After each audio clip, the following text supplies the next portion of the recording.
Refreshing wild cherry cola meets smooth cream. The treat you deserve. Pepsi Wild Cherry and Cream. Treat yourself. This episode is brought to you by Redfin. You're listening to a podcast, which means you're probably multitasking. Maybe even scrolling home listings on Redfin, saving homes without expecting to get them. But Redfin isn't just built for endless browsing. It's built to help you find and own a home. With agents who close twice as many deals, when you find the one, you've got a real shot at getting it. Get started at redfin.com. Own the dream. Well, it's been a quiet week here in Lake Skabegon, my hometown. This week, Jared recaps the recent Five Iron Frenzy shows, and Jeff and Ethan from the Dingees stop by to talk about the Unoriginal Vinyl release of Armageddon Massive. They talk about compilations, influences, recording the album and tracking down the original tapes, updating the artwork, music videos, and more. Look who decided to show up. Oh, He's with us. Uh-oh. Uh-oh. He's with us in body and spirit. Oh, he's here in body. And spirit? Or is your spirit elsewhere, Brock? His microphone's elsewhere. His microphone is definitely elsewhere. His voice has left us. Oh. The blinking light of uncertainty has left us. Yes. Hey, Brock. Hey, happy Tuesday. Hey, Howdy. happy, and also happy failure puddle. What? Friday. Oh. Feel good. I need like 2 more caffeinated beverages. Oh, I hear that. I think. Well, Five Iron was awesome. Nice. Oh, I bet. yeah. You met Anna Kipps. I met Anna Kipps. I Hey, met Mike Google. Rogers. You met Mike I Rogers. I met Mike Rogers. I met David Rourke, also from the Pickle and Boot Shop. Nice. And I met a guy. I met Sean Carpenter. Did you? Oh, nice. Yeah, he posted in the Furnace Fest community of like anybody going to the show, and I posted a raised hand emoji guy. Yeah. And then I got in line. Five Iron Frenzy fans are a bunch of like middle-aged dorks, by the way. Are you just finding that out? It was abominable. Doors opened at 7, so I ate. Yeah, 7. So I ate, and it was like, or 6, whatever time it was, an hour before the show. But I waited till like 10 after to go walk over from the place I was eating. I was like, because there was a line. I parked and I saw a line of people an hour prior to doors. Yep. Mm-hmm. It was like maybe I'm 15, not doing 20 that. deep. I'm gonna go get some food. No, it's like right exactly. Like I got my parking spot. Now I'm gonna go eat and I need an adult beverage. Sure, we all do. Yeah, but I timed it. I was like, they'll have let the initial wave in, and I should be pretty close to the door. No, it was like down the sidewalk and then like around the corner and way down the sidewalk. It was probably 100 people deep at 10 after. And I was like, who are these people? The whole family's here, waiting in line, all appropriate, very like, it's like who shows up to a show before doors and then right at doors, and which is an hour beforehand, but Five Iron fans do. So I'm walking down, and I was kind of looking for Anna Kipps, but as I was walking down the line, I was like, this is awkward. I'm like looking at each person as I walk by. So I was like, I just got to look straight ahead. Wait, you don't do that? No. And I was like, maybe she'll see me and she'll say my name. I make eye contact with every single person in line as I walk by. As you're walking by, look at me. Look at me. Don't look away. Don't you look away. Then this guy, hey, buddy. I get in the back of the line, and this guy like right up in front and is like, hey, are you Jared? I was like, I am. And it was Sean from the Facebook group, the Furnace Fest community group. He recognized me from his Love post, it. So we became Nice. So we chatted the whole time we stood in line. So that was a lot Good better time. than saying it was like cool and kind of drizzly. So it was like a lot better to talk to somebody while I stood there on a sidewalk, Right. than not talk to somebody. But yeah, we made friends. But you won't make Not eye all people. contact with people in line as you walk by. That's how I make friends. Not each. Well, I think you're better at making friends with complete strangers than I am, Pete. I'm going to say that. I don't know. You came up to me in Furnace Fest and said, hey, I'm Jared Prize. That's true. I probably Is that didn't what say you said? friends. No. I don't think I said that. He wouldn't have said prize, but he did say, "Hi, I'm Jared." You know what? The other thing about all these Fire and Frenzy fan nerds is it was like every single person, like Mike was like, I don't usually say talk to people when I'm out. I'm an introvert. Sean was like, I'm an introvert. I don't usually talk to people. Anna's like, I don't really talk to people. I was like, here we guys, we're all talking to people. I think we're not telling the truth. Come on, introverts. I'm proud of you. It's the magic of Five Iron Frenzy right there. That's right. Exactly. But I did they were good. They were good. They were really, really, really good. You did what? Yeah, I was gonna grab food.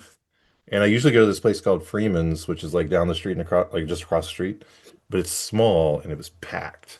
And so I was like, because I was figuring I could just go to the bar as an individual and get my one seat and be fine.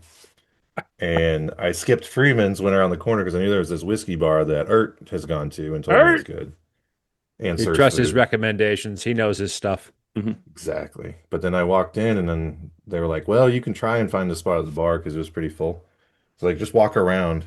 So I go to walk around the corner and there's Five Iron Frenzy at a table. Right there. There they are. They were right there. Right That's, there. the whole band eating, finishing their dinner. So, which was kind of awkward. I'm like squeezing by and then I was like, oh, look, there's the people Excuse me. I came to see. Looking forward to seeing you tonight. Yeah. Well, and hello, then Reese friend. was kind of standing off where in the section of the bar I was trying to make my way to the corner.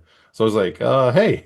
And so we chatted for like 10 minutes as the rest of the band left. And then I feel like that has to happen a lot to him, right? Like on show nights, like there's got to be people out and about that know who he is. Oh, and our guy's still cool after all these years, still considerate of the fans. We start chatting, and the bartender comes over to like ask me if I need anything, and he goes, "Y'all in a band?" And I said, "He is." And I pointed at him, at Reese Roper, and the guy's like, "What's the band name?" He's like, Five Iron Frenzy. And he's like, "Oh, I've heard of you guys." I don't know if he meant that or if he was just saying the right thing because he's trying to make a living. That's how you earn your tips. You've So heard of there's the a little band. back and forth. Love your But stuff. Reese is like, "You want to come?" And the guy's like, I got to work.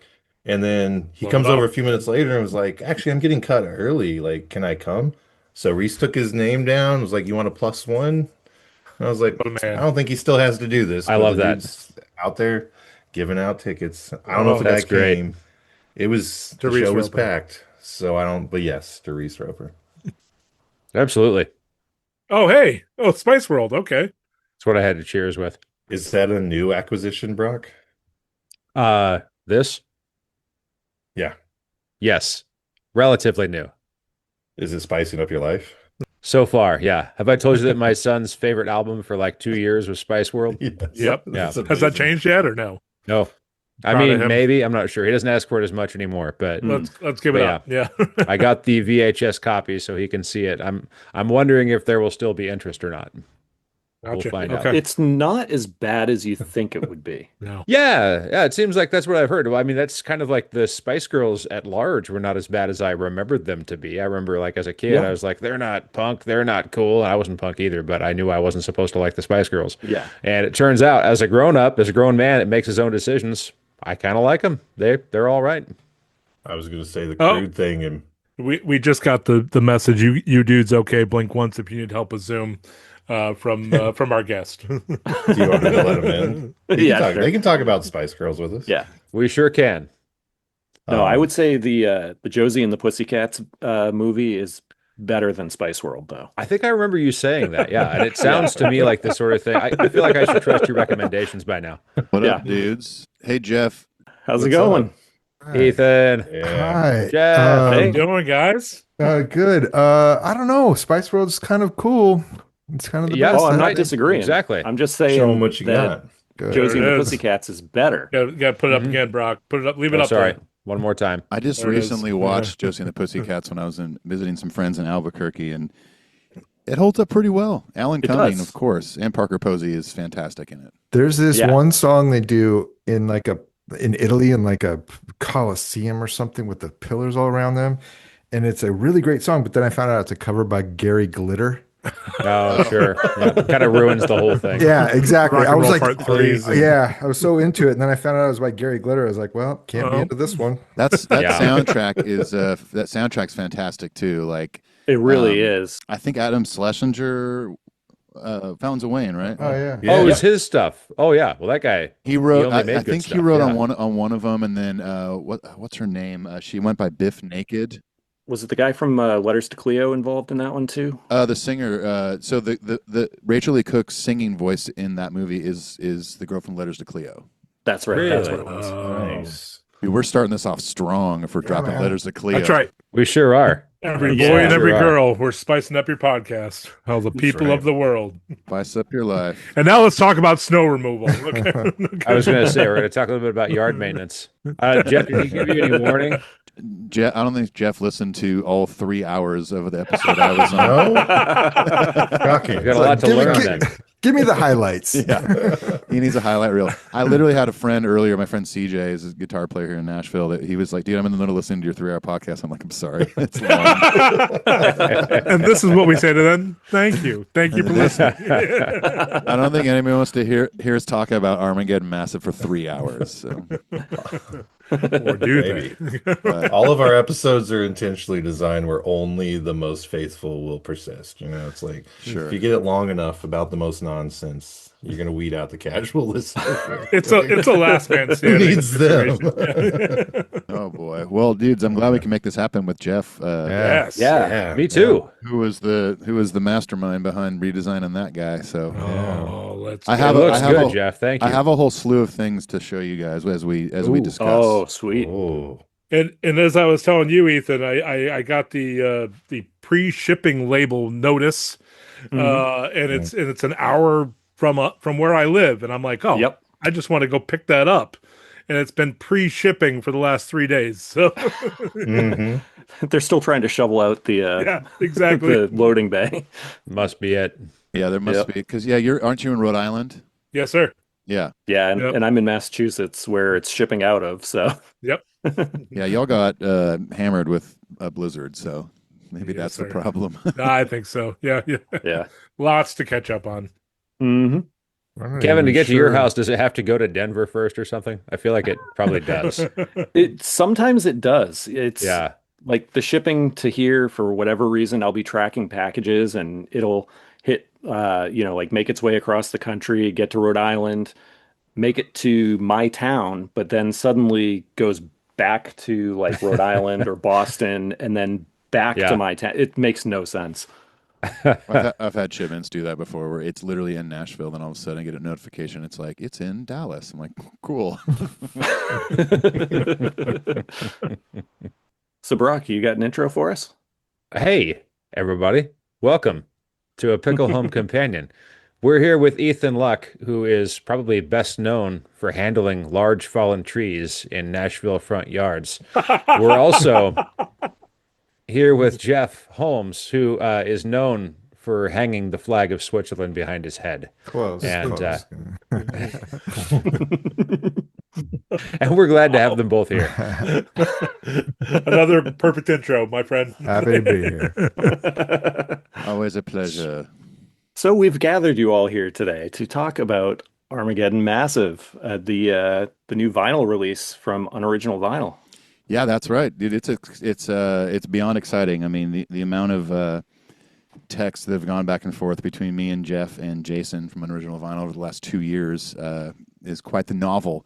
And one thing we've constantly texted each other, I think, is just how surreal it is that it's actually in physical form, and we've held it in our hands and put it on our turntables, and then the remaster sounds great, and all these things, So it's a really exciting thing, and I think a lot of it has to do with not only the great work that Jeff did on redesigning the whole packaging, but the fact that this record came out 28 years ago this month. It was like March 20th, 98 or something like that. So March 24th. And the reason I remember 24th. that is my dad's birthday. Yeah. Oh, there you go. There you So go. that's the only reason I remember the exact date. Otherwise, I would say, yeah, that sounds about right. But yeah, March 24th. March 24th. But yeah, 1990. it's a extra exciting thing for us. Having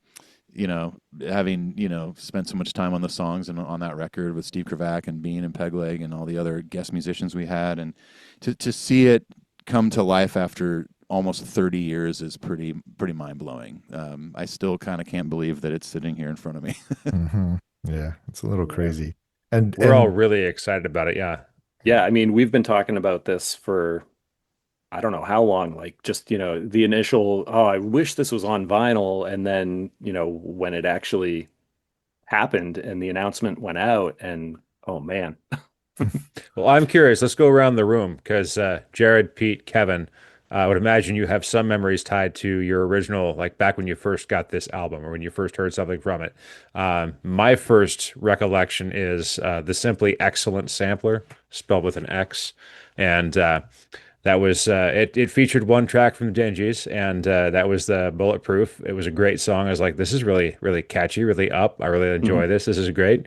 And then I got the entire record, I think sometime I may have purchased it on eBay. I don't know, like in 1998 or something, like on a text-based browser. But I remember listening to it in my car, driving to and from community college. So, Jared, Pete, Kevin, other memories of your first exposure to Armageddon Massive? I pre-ordered it and got it from Newberry Comics. So that's one of the good what ones. I remember. Yeah. I was just going to say, I had no idea that our record was for pre-sale at Newberry Comics in 1998. Isn't that crazy? Yes, that's very crazy. Yeah, they were like my go-to place for pretty much all the tooth and nail stuff. I knew a bunch of the guys who worked there, so it pretty much I could go in and just ahead of time be like, make sure you get this one, make sure you get that one. And so there was always at least one copy of every tooth and nail release. They will sell at least one copy of each of these. Yep. Yeah. Newberry Comics, that's pretty sick. Yeah, So it is. that's cool. I've only been to Boston one time in my entire life, and it was for 2 or 3 days, but that was probably the second place I went to when I got there was Newberry Comics. Because I'm just like probably all of us, especially when I was younger. The minute I hit town, I hit the record store that was, known in that area for sure. Yeah. So that's really cool to hear that it was in Newberry Comics at all. Yep. Yeah, that's massive around here. So to have it in there is cred for sure. Cool. Massive as Armageddon. Ooh, well done there. Well done. One would say. 2 would probably even say it. But for me, it was also on that compilation, Brock, that I first heard it. I didn't pick it up. We didn't have it up in the Adirondacks, I hate to say. But I definitely got my hands on a copy when I got to college. So. Was that compilation a Tooth and Nail compilation? That was Cordant Distribution, I think. Cordant. Okay. Yeah. There were so many random comps back in the late 90s and early 2000s, especially that I'm assuming would just license the song from the label and put it on their comp or whatever. And, like I've seen things come across, over the years of some random comp that had a Dingy song on it, for example. And I'm like, never heard of this in my life. Back in the day, those were so great. Yeah. That's how I got my music back then. Yeah. That's how we got our music was, we didn't have internet. We had compilation CDs in our Christian bookstore. Yeah. There was, it was not Christian. I'm sorry, listeners, but I know. One of the big comps that I know that a lot of us in Southern California were all about was the compilation series called Give 'Em the Boot. Oh yeah. That Hellcat Records put out, and that's like how I first heard like Hepcat and maybe not Bouncing Souls, but bands like that. These like punk and ska bands back then. It was just like the most exciting, cool thing. Those things were like pound for pound. They were just like you get a sampler and there's 2 amazing songs, 5 okay songs, and then all of the other songs. And then, but those give them the boot comps, like I think there ended up being at least 5 or 6, I think, and they were just like they weren't all amazing, but of the 25 songs on those things, like 19 were super listenable, Yeah, and a lot of times that like comps like that would be given out like for free at shows and stuff. Like you'd be leaving the venue and some street team kid from Hellcat Records or Tooth and Nail or whatever is standing at the exit just handing these things out. You're like, oh, that looks cool. And then you get in your car, put it in your CD player, and then that's, a lot of times how I discovered really cool bands, I mean, that's how I discovered Muse. The first time I ever went to Australia, I was like Jeff, I went to a record store. This is like in 2001 maybe. And I was at a record store only to buy anything The Living End because they're from Melbourne, Australia. And I found a couple singles and their first EP on CD and all that stuff. And then the guy's like, "Oh, here's a free comp, bunch of cool bands." And the first song was a Muse song off of Origins of Symmetry. Oh, And I'm listening to that in my Discman walking back to my hotel, and I heard that, and I turned around. I was like, "I need this band now," and I bought that CD. So comps Nice. work. Yeah, they do. Oh yeah, they for really sure. do. Yeah, they do. It's how I first heard Social Distortion, actually. There you go. When they first made the leap to like whatever their first major label record was, Yeah. the label put out a comp of all, their new bands or young bands or something like that. And I first Right. heard Social Distortion on. Because you go to the record store, this is probably Tower Records or something. They just they give you the bag with the whatever you actually bought, and then they just throw one of those samplers in there that they're trying to get rid of because the label sent them a box of too many of them. That's great. Anyway, so that's why it's really cool that you heard us on a comp first. I think a lot of people discovered us on a comp. Probably, yeah. Yeah, probably either that or like one of the Tooth and Nail video samplers. On VHS. Yep. Hey, I definitely bought it. I was a senior in high school that year because you said 98, right? Yeah. Yeah. Yeah, so that spring I graduated later. So I was in Kansas City. I think if I remember right, for me it's hard to remember exactly, but I bought the CD relatively soon after it came out because after hearing the Supertones and Five Iron, like I was all in on anything ska and ska adjacent, but also like it had to be under like the Christian approved umbrella, right, for my household. So Tooth and Nail counts. It had to be purchasable in a Christian bookstore kind of thing. And I think I don't know because I would have been reading Seven Ball and things like that back then, and somehow I knew it was like ska and anything new in that like world for me, I was gonna try it because I really was into ska at that time. And then I listened to it, and it was not dissimilar from those other bands. Like there were elements, but it was a whole new world of sounds, I think, for me, and I loved it. Like it was on repeat, and it was one of those like tell your friends about it kind of thing. But I think for me, it was just as simple as like there's another ska band that's like under the approved umbrella I can take home and not hide the CD. And that was the initial impulse. And then I like the cover art. Like it was cool too. So that made it an easy sell. If you could have seen the inside of that studio while we were recording, it would not have been approved in your household. Don't tell my mom. Don't tell her. I'm not going to go into details. Let's just say it's someone that worked on the record. Was quite the antithesis of what your household was probably wanting. Right, for sure. Right. Yeah, he had several colorful magazines spread around the studio control room. Yeah. It's funny you say that though about the ska, about the ska. You had heard we were ska, or we were lumped in with ska or whatever. And it's been nearly 30 years, but I will say what I remember is that Brandon Ebel wanted the Supertones hit. They were huge. Yeah. And as any wise person running a record label will do, they were like, give me more of that. You know what I mean? So we were right there. Pegleg had been on tour with the Supertones. Half of our band was Supertones at that point because Tony was our drummer. Brian was another guitarist at the beginning. Dave was playing saxophone. So like we were literally growth out of the side of the Supertones. Right. And so Brandon's just like, this is a no-brainer. The Supertones hit. We got another ska band right there, But the problem was we were not a ska band. We did have ska tunes. Right. We did. Right. Start off with more of that. What do they call it? Ska core, power ska. What are we calling it? Yeah. All that stuff. But we're just coming at it from a totally different angle. So, and it's I'm probably splitting hairs at this point because some people will listen to this record and be like, clearly you are a ska band, but we just didn't. We didn't think of it that way. I would say. Well, it was cool because there were the reggae sounds and like all I knew of that was a little bit of Bob Marley I was aware of. But like, so I think that was what I liked was it was different and unique enough in the smaller world that I existed in, which was like Christian bookstore purchases. It was like, it was an expansion beyond that. It stood alone. And you've got the Supertones, Five Iron Insiders or whatever that kind of have a lot of similarities there that sounded alike, which I liked at the time, still do. But then this was like an offshoot in a different direction that had those elements, but it was like this whole new world. which was really cool to me. So this album in particular was like over and over and over. I loved it. Love it. I think the still, one but thing yeah. that kind of helped maybe set that record, that band, that the Dingees that we're talking about, apart a bit was that I think by that point I was kind of moving out of like the typical 90s, what I call game show ska. You know, fast horn lines, like what you hear on. Remember when? It's a good term for it. It does. I love that term. Remember when America's Funniest Home Videos was on, and all the bumper music going in and out of commercial was this fast. It was. You're right.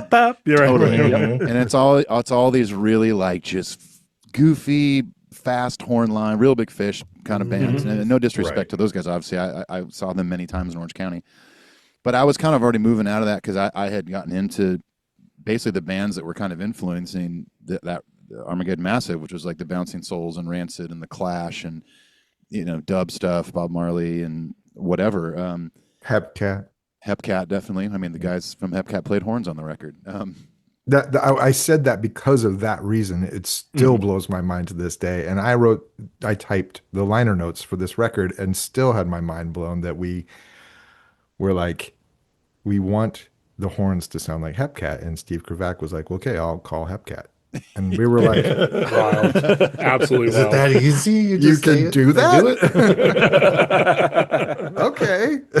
Like we didn't, we knew Steve. Obviously, Steve did like Supertone Strike Back. He did Life in General, Slowly Go Away the Buffalo, and a bunch of other great stuff like Lagwagon, whoever. Right.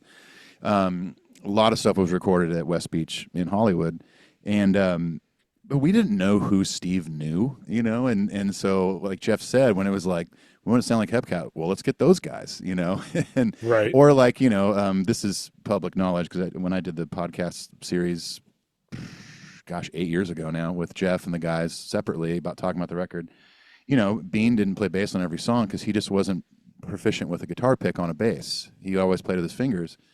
And so Steve's like, well, I'll call my friend Scott Shiflett from Face to Face to play those songs. We're like, what? Okay. So Scott Shiflett played on like all the basically non-ska and reggae songs. And then you got the horn players from Hepcat. You got Ronnie King on keys. From TSOL, right? I think he was in TSOL. Yeah. Didn't he also do, not Joy Division, Joy Killer. Joy Killer. Yeah, and I Jeff, maybe my memory is bad, but maybe you can confirm or deny this, but I remember having a discussion about a clavinet and us not knowing what it was or what. I remember it's like this sound on that Bob Marley record or whatever. What is that? And all of us were trying to figure it out, and it turned out to be a clavinet. This was my first experience with studio musicians. Going back to Scott Shiflett, I was like, that's awesome. We love Face to Face. Scott Shiflett's great. But is he going to be able to come in a day and learn our songs? And then he came in a day and in about 3 hours knocked out flawless takes of all whatever, 4, 5, 6 songs, whatever he played on. I forget. I was just I remember standing in the control room with my arms folded and being like, yeah, okay, I guess that'll do. Yeah. Not bad. Yeah, it was all that's what it was. It was just like going into this situation, we were just kind of like, okay, we're a band and we're going to do this thing. And then we had our minds broadened to the point where it's just like, no, you get the best thing. You get the best horn players. You get the best keys player. You get the best bass player. We didn't have that option available to us before doing this. But then when we got into this studio situation, it all just kind of fell into place and it was great, and that's how we got this great sound on this great record. And I think the sound still holds up even before the remaster. I thought it still sounded pretty dang good, but I think the whole process was a learning experience for everybody. I remember I actually just talked to Steve Kravac on the phone yesterday. He called me out of the blue because he got his copy sent to him. Oh, nice. He was on the short list of like, hey, who gets a copy and who gets this special pressing, which I'll show you all in a bit.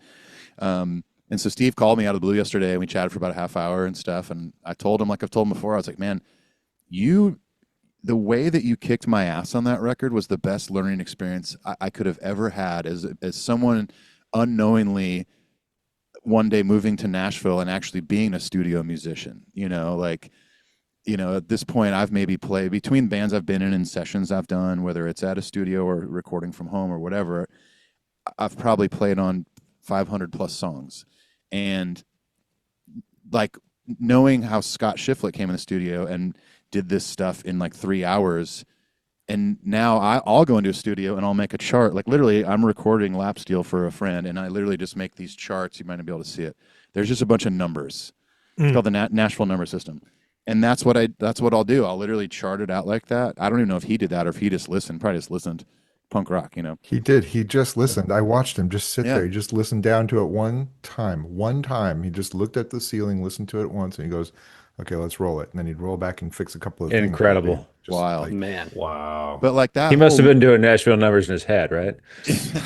There's no way he knew what that was. I didn't even learn that till like 10 years ago. But you know, it's just to me, it's fun to look back and know that like at least I had something as a drummer back then where Steve let me play on the whole record. Like that, he could have easily said, "Hey," because I thought I went in there being a great drummer. I had fills everywhere. I had a splash cymbal, all that stuff, right?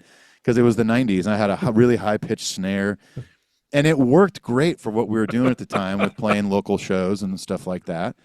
And Steve just immediately was like, "No, we're taking that away." He brought in a drum tech, a guy that to this day, like drum techs, massive albums, this guy Mike Fasano. And he kicked my ass on that record. I mean, there like some songs took like 5 hours just for me to record one song. I didn't know my tempo was bad and things like that. You know, it wasn't horrible.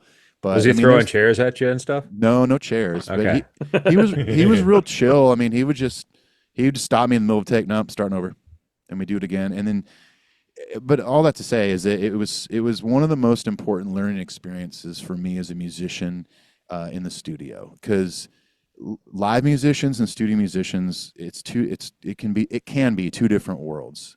And a lot of times, and we were definitely of that caliber of musicians that had no studio experience other than making a couple demos. And so, yeah, it was, I mean, I'm telling you, I still record and approach songs the exact same way because of that album. Talking about how, you know, the original sounded good and the remaster sounds even better. I don't know if you want to tell the story about how you came across the tapes. Oh yeah, the tapes. Well, so I it's like I mentioned earlier, teased earlier, I did grab a couple things to show on camera because I know you guys will sometimes use some clips for socials and stuff. Yes. So I grabbed one of the tapes out of this little storage thing. Oh, so man. this is an old West Beach 2-inch There it reel is. right here. Oh, come on. So this has what looks like two different versions or takes of Working Man's Blues, 2 of Got a Box Smash, and 2 of Another Burning City. But yeah, Dingees, this is Engineers SK, obviously Steve Kravac. This one was October 9th, 1997, when this tape was being recorded on.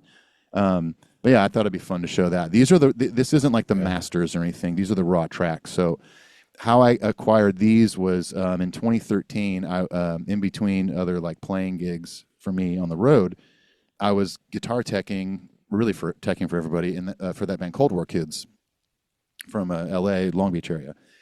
And we were playing the Fonda in Hollywood, and we had a few hours after sound check, and so I just started walking down the street to go find some food. And then I kind of looked up, and it dawned on me, I'm like, wait, I'm right by West Beach, like a block away. I'm going to go take a photo of the outside, because you kind of walked, there's a parking lot right outside of it, but you walked between 2 buildings to get to the parking lot first, so it's really unassuming from the outside. It was, I think, wasn't, Jeff, am I correct, wasn't it Bernie Grumman mastering out front? Yeah, the front, the street-facing side of the building was Bernie Grumman, and you walk around the back through a driveway, and that's the entrance to the little studio we were in, West Beach. So my plan was just to go just look at the front door, basically, take a photo and send it to Jeff, Pegleg, and be like, hey, look where I'm at. And then it was like I was transported back to us in the 90s recording, because I turned the corner, and there's all these dudes just kind of sitting around, drinking beer, smoking cigarettes. And I'm like, oh my God, it's us or whatever, you know? And they all kind of look at me because this random dude walking around the corner, and they're like, what's up? And I said, hey, I'm sorry to bother you all, but an old band I was in recorded here in 97. I just came to take a look. And they're like, oh, that's cool. The owner's here. You want to say hi? And I was like, sure. And it had been sold. It wasn't called West Beach anymore. So this guy comes out, and I tell him I recorded here in 97 in the fall, and could I come in and take a look? He goes, sure. So he brought me in. I hadn't seen the studio since 97. Wow. And you know, like a lot of things when you get older, it looks a lot smaller now, you know. I thought it was the biggest, hugest studio I've ever been in my life at that point. Because we're living in Orange County, we're coming up to LA to record, and so we're looking at everything. He was asking me where things were, and we recorded. I said, well, the drums are right there. I said, Jeff, our guitar player, had like amps over here, and he would track right here, and blah blah blah. And then out of nowhere, he goes, hey, have you ever seen the Real Room? And I said, what's the Real Room? And it's just this closet that was in the back of the main tracking room, and it's just shelves from floor to ceiling of these things, just these exact cases everywhere. And I said, I said, these are all bands that recorded here? He's like, yeah. He's like, these are all just like raw tracks. Like everything got bounced to like the 2-inch master or whatever, or 1-inch master, whatever they did. They would just leave these behind. And he's like, it was here when I bought the studio, and so I just keep them because every once in a while someone like you shows up, and we go look for their band, and I'll just send them with it. I'd rather do that than throw them away. And so it took like 5 minutes, and we're going through, and we finally found them, and I had 4 of them, and they're not light. And so I had 4 of these things stacked up in my arms. I didn't even go get dinner. I went straight back to the venue and put them in the bay of the bus so I could transport them back to Nashville. And a couple of the Cold War Kids guys were hanging out by the bus and like, what is that? I thought you went to go get food. I'm like, this is my first ever recording touring band. These are our raw tracks.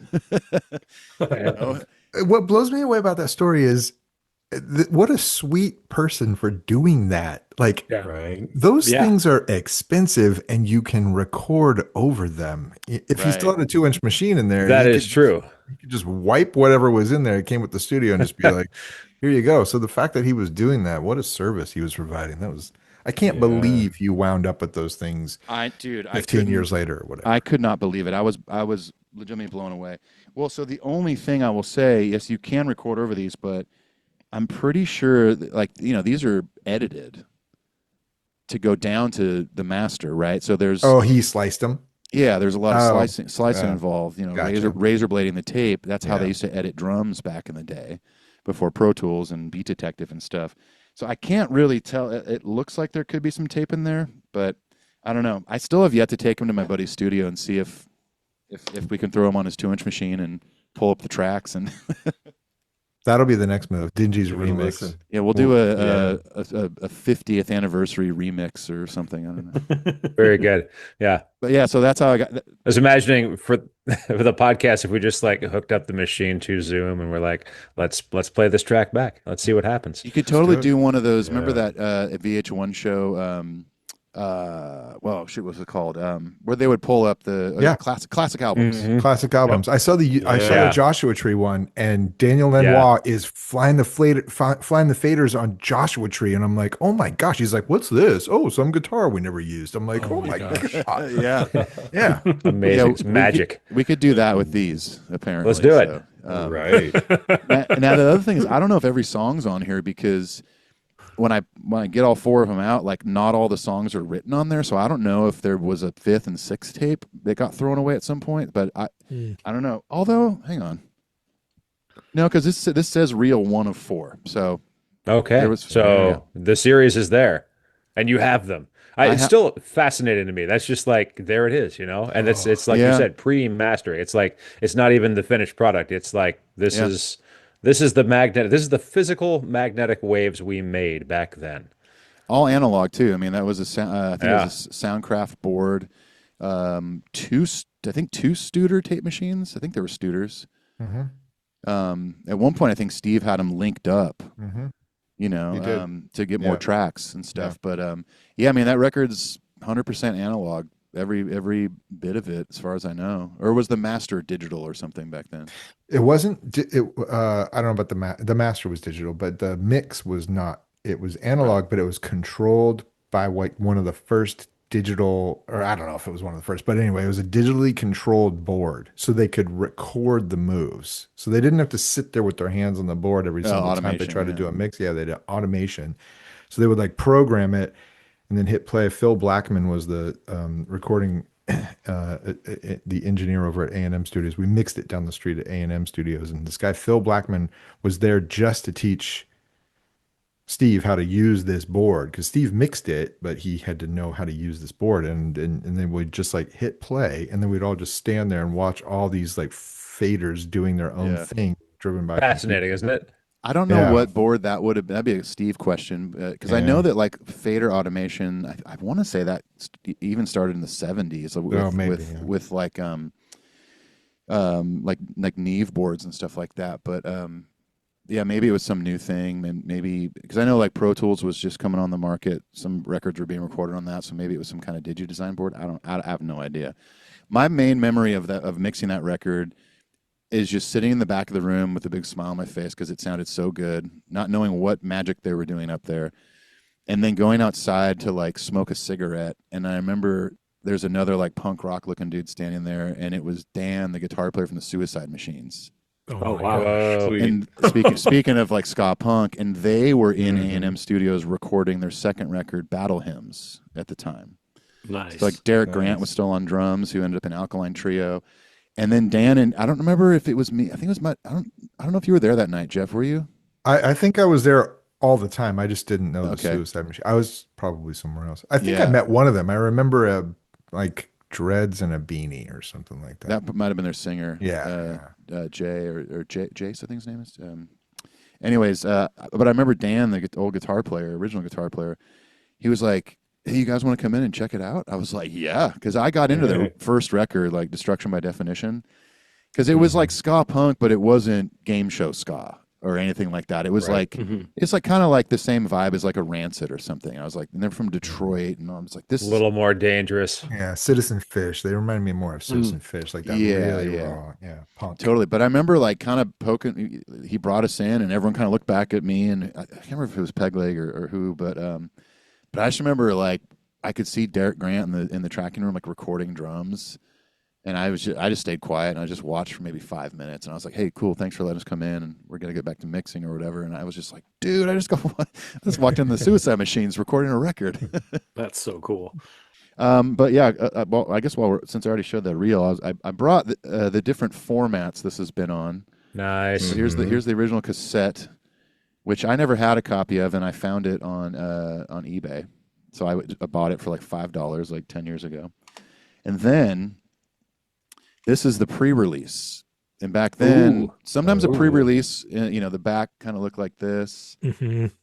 This is the picture. We always said that Peg looked like he was playing with himself. He kind of looks like he's the way his arms are. I'm not trying to rip him. It's just not saying that he was. Just a fun. I'm not saying that he wasn't. Well, who can say? But all possibilities are available. But this thing right here was I don't know the reason, but it was the pathway to this random vinyl being pressed, which is the most elusive Dingees release ever, because there's only 6 of these. So this pre-release, sometimes a pre-release was a full record, sometimes it was select tracks. This one's select tracks, so it's 6 songs, and that got pressed on vinyl somehow. It was some sort of mistake. By mistake, yeah. Yeah, wow. And they stopped it. There was 6 copies, so each of us got one, and I think Brandon and Jim Worthen got one. And I put our OG sticker on there the second I got it, so I knew what it was. And I think Jeff's got his copy. I don't know if the other dudes do, but I still got mine. Yeah. I occasionally get hit up on Discogs for someone to buy this, but sorry. Yeah, nobody's there's not a high enough price, I'm assuming. Well, hold on a minute. How much are they? There goes my question. I was going to say, so how many times has Brock sent you a message about it? I've been making different accounts. Yeah, just one after the other. I mean, of course, I guess there is a price, but I'm sure there would. Like, you would know it when you heard it. I'll say this: every time I've been asked if it's for sale, it's all been before the vinyl has come out, the new one. So at the time, I'm like, no way, I'm not getting rid of this. It's the only thing I have on vinyl of the Dingees. I'm never getting rid of this. Now that I have these, well, maybe I do have a price. Yeah, but now the demand has plummeted, so that's the problem with the repress. The biggest problem is that your old copies don't have the sale that they used to, the sale potential. Except there is only 6. It's one of 6, though. Mm-hmm. Right. No, for those completionists, yeah. Get this: it doesn't have any art, and it has fewer songs. You want this record, and you want it for a very, very high price. Right. The right price. He might sign it. True. I also brought, this is the test press of the new version of the record, which we can get to talking to Jeff about the redesign because he absolutely killed it. According to this, they only did 5 test pressings. Oh, Really? Mm-hmm. Oh, for each of us and Jason, probably, right? I guess so, yeah. So that was the purple one that you got for test, right? Yeah, this is from Clampdown Pressing. Yeah, the guy from that. If you remember the band The Pirates. The Pirates, yeah. He runs that in Vancouver. Yeah, it's a cool purple. Yeah, that's the one from your Instagram when you made the announcement. That's right. Yeah. It's a beautiful record, beautiful color, and you wouldn't believe it, but I have Discogs open for that particular release right now. For this test pressing? It's on my want list, but I'm sure I probably won't find a copy. Well, yeah, I mean, unless it's the right price. Yeah, I was going to say, what are we talking here? Yeah, well, hey, let's Jeff's got one too. I know these songs. I'm fine with it. All right. I'll be the auctioneer. Let me see some hands. I got you guys. We'll get this going right now. But yeah, I mean, it's cool to have. And so I know sometimes, having been in a few bands that have done different pressings of vinyl, sometimes there will be more test pressings, but they'll just number X amount. So I would imagine there's more than 5 because he sent me. Don't get too excited, Brock. He sent me so I have two test pressings now. Reining myself in over here. Jeff and I got the initial ones to approve it because Bean lives in Hawaii, so that was going to take too long. And then Pegleg, I don't think had a record player at the time or something like that. And so me and Jeff approved it. And of course, we're both audio nerds and have good vinyl setups and stuff like that. So I mean, we were ecstatic when we got the test pressing, And so Jason sent me another test pressing with the actual pressing, so I have 2 of them now. So maybe he just sent you his test pressing. I wonder. Yeah, he might have. Yeah, I don't know. It's a question for him. Although he's probably tired of us asking Dingees questions. It's like we're done. Bring him in now. Thank God. I was gonna say, let's invite him in. He's been sitting in the waiting room listening to Fugazi. Yeah. I want to show you one more thing real quick, and then I think we can let Jeff chat about the artwork because that's this guy here. Ignoring the circle, that just has my name on it because this is the special pressing. The people at Clampdown Pressing did what they were calling, I think, band-only pressings, which is a really cool idea. Yeah. I mean, Jason mentioned that. I was like, that's cool. And they only did 15. So this is like a cool splatter thing, which I'm normally not super. I mean, it's cool, but I don't like seek this stuff out. But I just think it looks awesome. Wow, that's really nice. Cool. And it's not your typical splatter. It's got some really interesting shapes and patterns, and not even really patterns, right? It's just different colors and. Yeah, it looks like they maybe threw 4 or 5 colors in here. Yeah, and not a lot. Jason sent us a photo of all 15 or 12 or something, whatever it was. They are 15 press, but he sent us a photo of like 12 of them and literally had us like call out, I want these 2. Like, which one do you like? Because they were all unique. Yeah. They're all unique. Yeah. Like there's not one that matches at all, So you'll see Jeff's here in a second. And... Oh, wow. See that one, that's slightly more centered, a little more red. Yeah. Yeah. It's just, I think that it's just really basically a clear record that he just like threw a handful of black, red, and yellow in, kind of going off of the majority of the colors down there in the corner. Right, the colors in the design of the cover. Yeah, the updated colors, I will add. That's right. Right. But that was a really cool thing to get, to get an extra, little something of this, same exact record, same artwork, same insert, but just that variant is really cool. It's something cool to hang on to for a long time and pass down to somebody. I don't have kids, so we'll see what happens. Neither do I. It will go to my dogs, I guess. I think Brock's calling dibs. Can you adopt me? Well, let's write in what your dog's name is, Brock or Pete. Right? Jeff and I are gonna draw 2 names from the Pickle Home podcast, and beautiful. Your name will end up in my will and trust. Just one there line. We go. It'll be like one item. Like Broctitis gets the variant of the Armageddon Massive. I think the cheaper way to do it is just to name your dog after me, and then I think it's all handled. There you go. Yeah. That's a good idea. That's a good idea. Okay. I need a second dog then. You're welcome. Brock, are you willing to legally change your name to Ethan's dog's name? What is your dog's name? My dog, actually, I don't even like her name. We adopted her, so she was already named, and she was already like 4 months-ish old, so we didn't want to hassle changing it. Her name is Cherry, which is not horrible. Okay. Yeah. I mean, look, I had a dog named Clash at one point. Right, which is pretty badass. Yeah. Mhm. I usually get the honor of naming our animals. You know, I had a cat named Vespa. Our first cat we ever got, I named him John Bon Jovi. Nice. Just stuff like that. I just think it's funny. But now I like animals with human names. Like my friend Jack has a dog named Kevin. Like stuff like that. My dog's name is Tom. Yeah, see? After Tom Murphy. Waits, Yeah. but still like Tom. Yes, all right. Yeah. And I've got 2 cats. I have Jeff and Fred. We we have go. a Murphy, a dog named Murphy. So the reason that we went with the human name like that, just because we thought this would be absolutely hysterical. Anytime, we're out in public and we're talking about, the cat, and we're like, Jeff was up on top of the refrigerator last night. Like, can you believe it? Like, and just so other people who hear it are just like, what goes on in their house? Jeff took a dump under the bed again last night. Yeah, that's right. As he is known to do. One of these days he's going to learn. Jeff keeps getting out of his cage. Yeah. Put him up every night. We feel like the crate's big enough for Jeff, but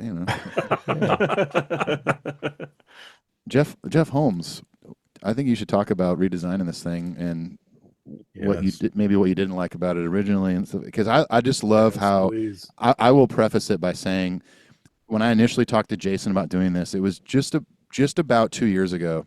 I had bugged him about it maybe a few months prior. I said, man, it'd be really cool to do this. I don't know how many will sell, but it'd be really cool, selfishly. And then we were sitting out behind this venue in Denver one night and talking about it. And all of a sudden he goes, man, let's do that Dingees record. And I was like, oh, yes. Yeah. And I immediately texted Jeff Holmes and I was like, dude, it's happening.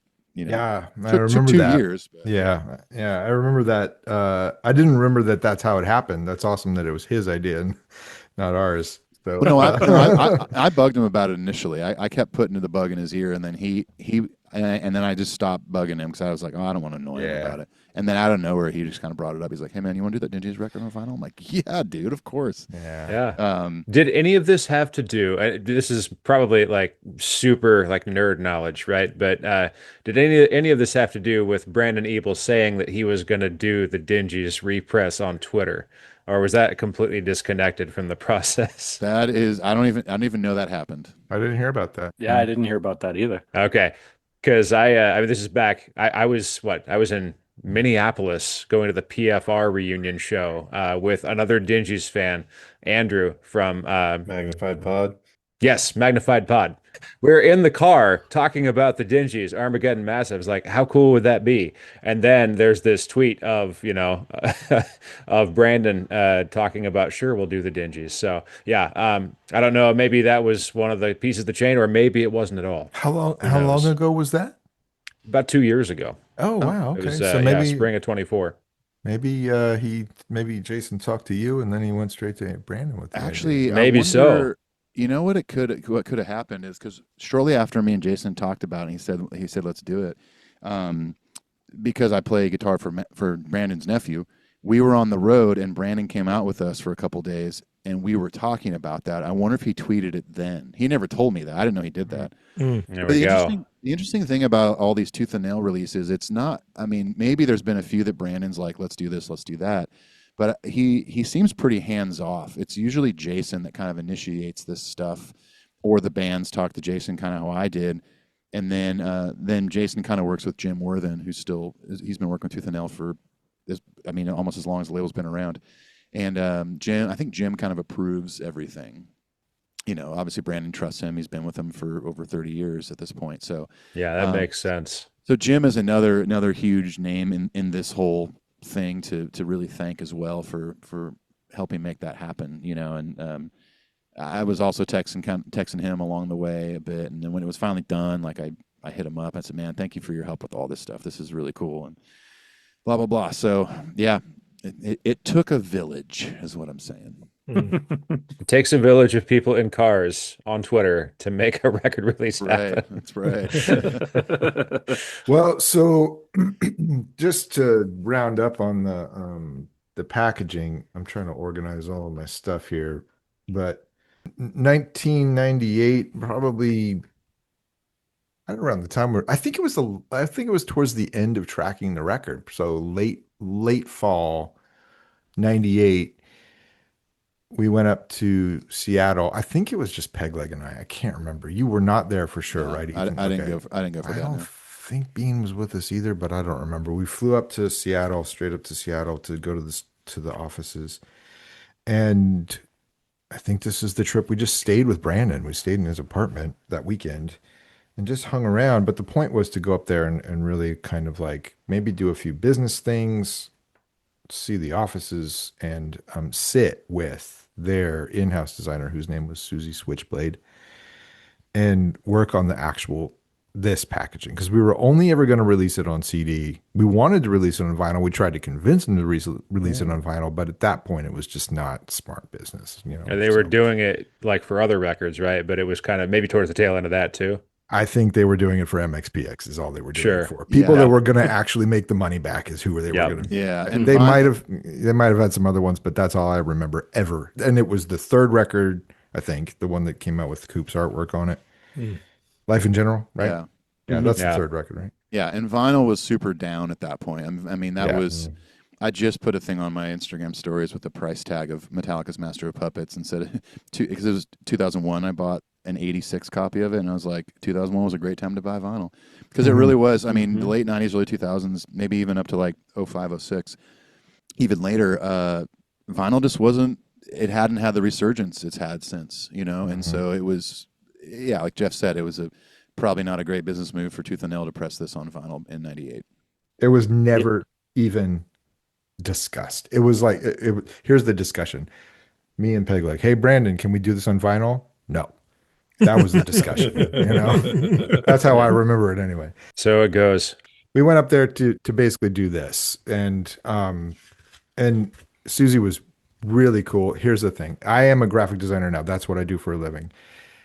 Thinking back to what we were doing, sitting there in a chair next to her while she was pushing things around, I would have fucking punched. Can we curse? Oh yeah. Okay, Say whatever just making sure. Yeah. I would have fucking punched. Yeah, I would have fucking punched them in the face.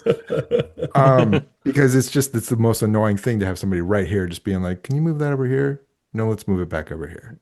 Let's try it back over here." That's what we were doing, So that's what we did. So that's the cover, and it folds out to this with this photo, and we were working with what we had. Tim Owen from Jade Tree Records took the photos of us up on Hollywood Boulevard. We had some textures. Pegleg's uncle, we went over to San Juan Capistrano, which is a town here in South Orange County, and literally with the swallows. Yes, exactly. We literally double-sided taped that boombox to the wall because we didn't. Really? Again. Really? We didn't realize you could take a picture of this and take a picture of that and then put them together in Photoshop. Phenomenal. So we literally taped the thing to the wall and took a picture of it and pushed out the contrast, and then we did all the Pegleg hand wrote all the lyrics. Just giving you a quick walkthrough of the original. The handwriting is an amazing touch too. Like it gives it a really cool look. It really is. It really is. That and is it like a silver negative sort of printing? I'm not sure what the term is for it. I don't know what it was, but yeah, there was like a metallic silver treatment that was supposed to go on it, but it didn't quite work out the way it was supposed to. So you wound up with my problem. The other reason I'm showing you all this artwork is because here's like the handwritten liner notes against a black and basically white background. You can't read most of it, really. Unless you're a true fan. Yeah, unless you're really going to get in there with a microscope. And then that's pretty bad. Yeah, and then there was some coloring on the back that was supposed to be a certain thing, but the printing didn't get sorted out correctly. So it's just nobody's fault, not Susie's fault. She did a great job, and she did exactly what we wanted her to do.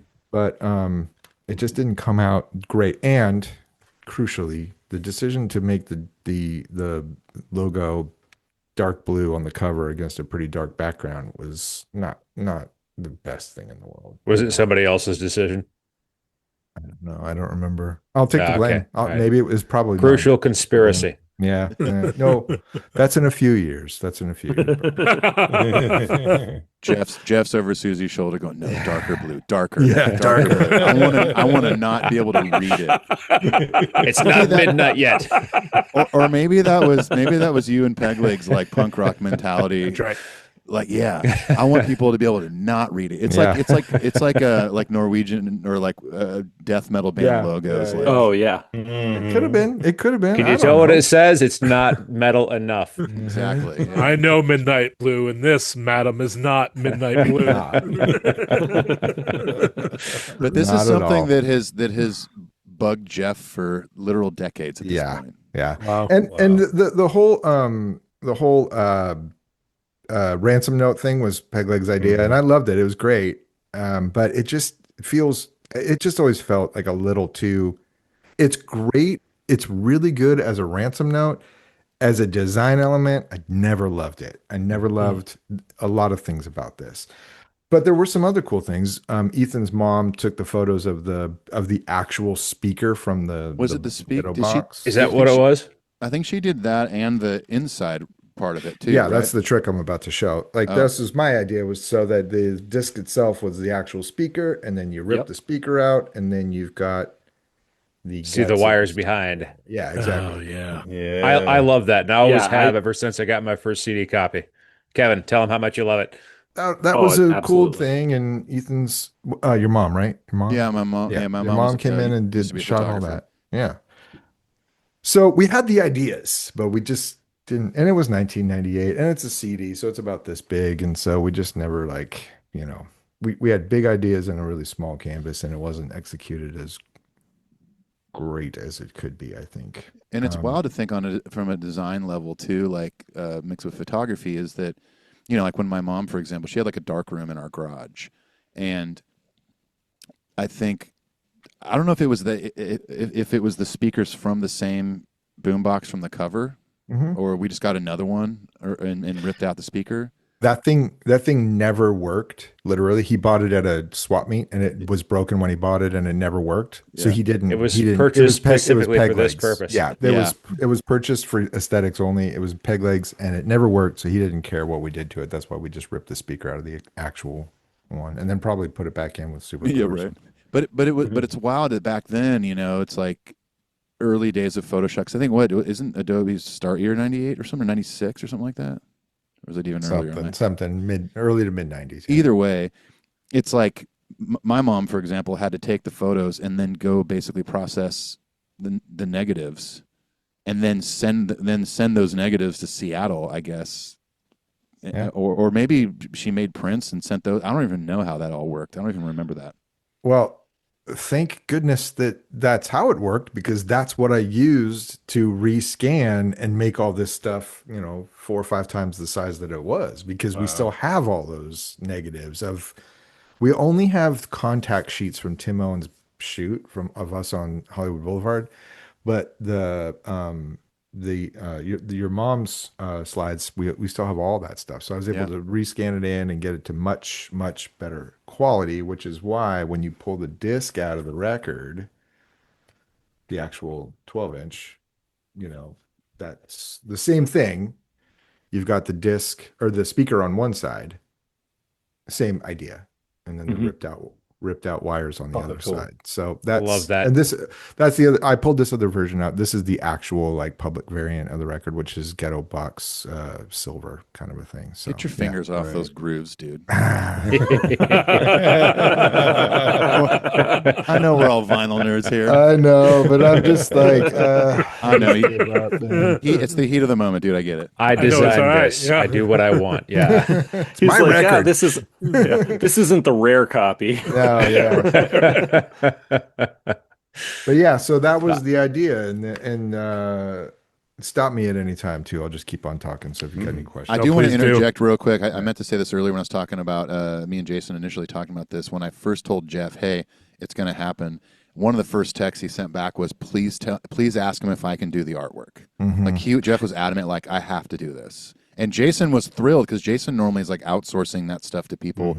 Because a lot of these old Tooth and Nail records, all those art files are gone. You know, so a lot of them people are a lot of these are, you know, getting rebuilt from scratch. You know, and a good example of what not to do with that kind of stuff is when another company redid the Supertone Strike Back record. They essentially just blew up the CD cover, and it looks so bad, and it looks bad, and people were bummed. It's just one of those things that. Well, I'll tell you this: I know the guy that did it because he's the same guy that has put out all my solo vinyl. And even when he showed it to me, I told him, I said, "Man, this doesn't look that good." He goes, "Yeah, well, the guy that did this just didn't have the art files." I'm like, "Well, we're in the future now, dude. You can make this look good." You know, I don't know how to do it, but someone like Jeff does, you know. So, but anyways, all I have to say is that Jeff was like chomping at the bit to not only rebuild the artwork, but make a couple of those changes that he did, which he'll get into. Yeah, and that really was what it was. Almost, almost more important to me when the word came through we were going to get to do this again. Almost more important than remastering and even putting the record out and getting it on vinyl for the first time was making sure that the little changes got made to the art. You know, and again, nothing to do. I don't talk to Susie Switchblade. I don't know her anymore, but nothing about this is meant to be shade thrown at her. It was us sitting there next to her being like, this would be cool. and now I've spent several years in the interim actually learning how to do this stuff. I just wanted to go in and fix a few things. And so that's really what it came down to, was just like, so not only getting the chance, and I really did like just rebuild the entire thing. I found the background plates. I changed the logo. I rescanned everything in at high res. I rebuilt this. I live kind of close to Austin, and we have a free paper down here called the Austin Chronicle. And I just we had 20 of them. So I just went through and literally ripped things out, high res scanned them, and redid the whole ransom note thing. Kind of updated a little bit with a bit more like bit, for what do you call it, 8-bit design on some of the stuff. And just kind of balanced it out a little bit more, but all still using the Biohazard logo here for the O and stuff like that, and the skull for the top of the eye, it's staying true to the spirit of the original, but just really refreshing it, giving it a logo that actually pops off the artwork so you can read it. That kind of thing. It is more legible. Yeah.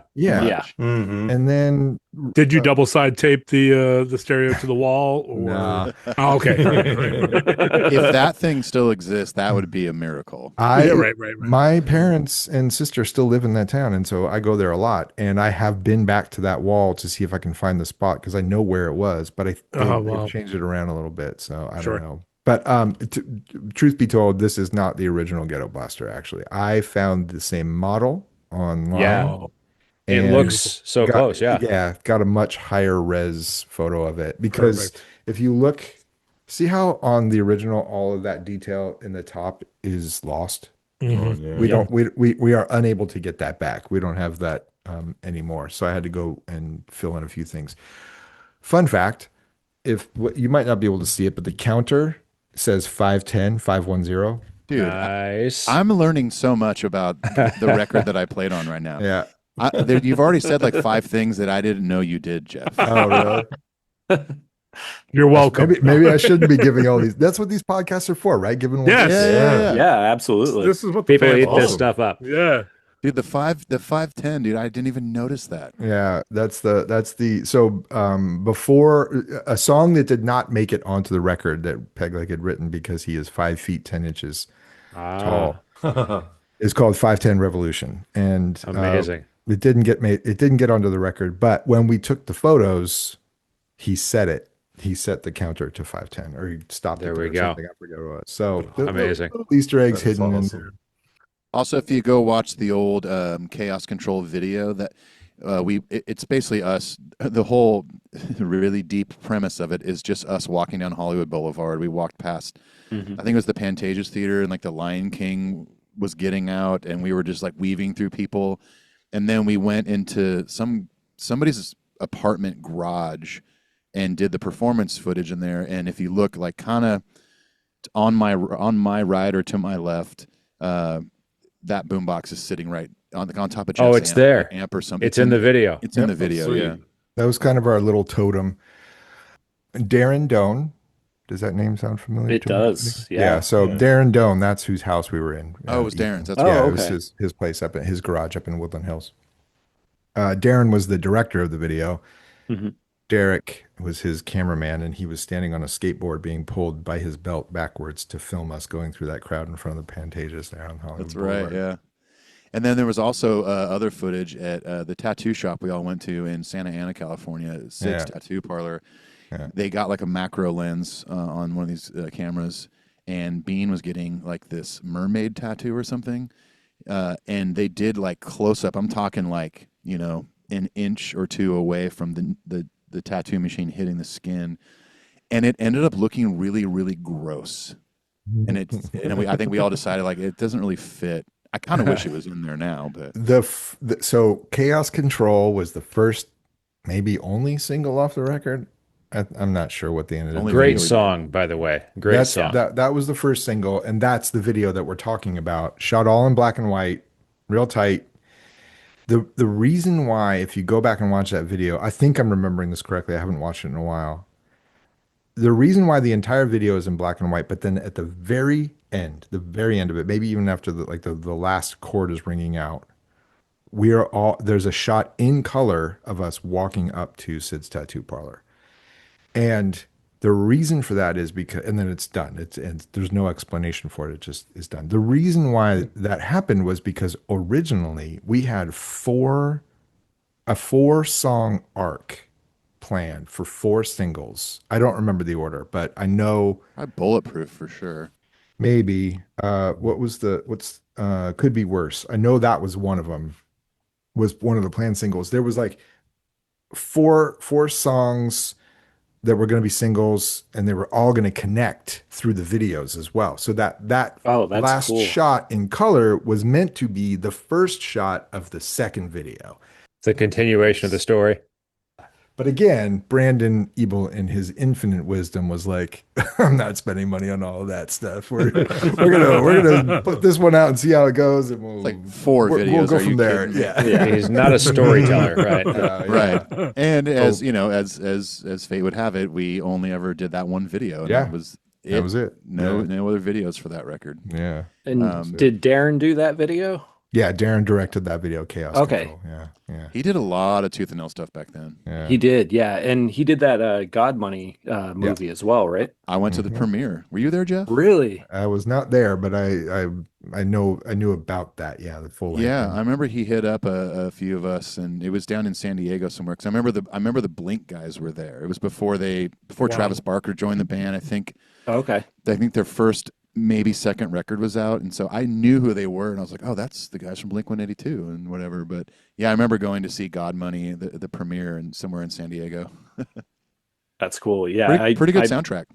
Soundtrack's fantastic, and that was one that, like, in college, just trying to track down a copy of that movie, and it was just, I don't remember how I got my hands on it, out here on the East Coast, but I managed to get a copy of it on VHS. Mm-hmm. Darren's a super, super sweet guy. Darren, and Derek Dale too. Derek, that's his last name. He was the cinematographer. Yeah, and then Derek ended up, shifting to another band. But when I ended up in the Supertones, Derek did, I think, a video. He did a video for us in LA one time in this like warehouse. It was one of those, because back then it was the era of like shooting a music video, and there's this whole treatment for it and this like storyline, but it just none of it ever made sense. Yeah. Like we had a Supertones video like that where like we were in this warehouse just performing, and there's this old guy like mopping. He's probably like 75 at the time, this like, actor or whatever. And then he eventually starts dancing to the music, and then that's the video. It's just, there's like zero substance to it, I did enjoy. There's something fun about an old guy dancing, right? Totally. Especially if he's dancing with a mop. But why pay that, dude? Like, why not just make it a performance video? Like, at least the Dingees video, like, we were just walking down the street, kind of looking cool, and cut back and forth between that performance footage and stuff. And my wife loves to, whenever we have a friend over that doesn't know that band or has never seen that video, she loves to show them. She calls it, I want to show you baby Ethan. And then she makes fun of, she goes, really, khaki dickies?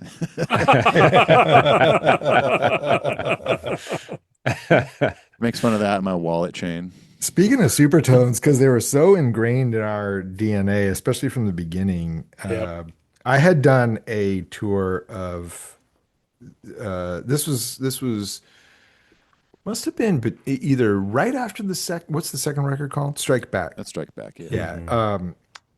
Yeah. It was either, I think it was right before that record came out or right after that came out. I did a tour playing guitar, filling in on guitar for Kevin Chen because he couldn't go because he had some finals or something.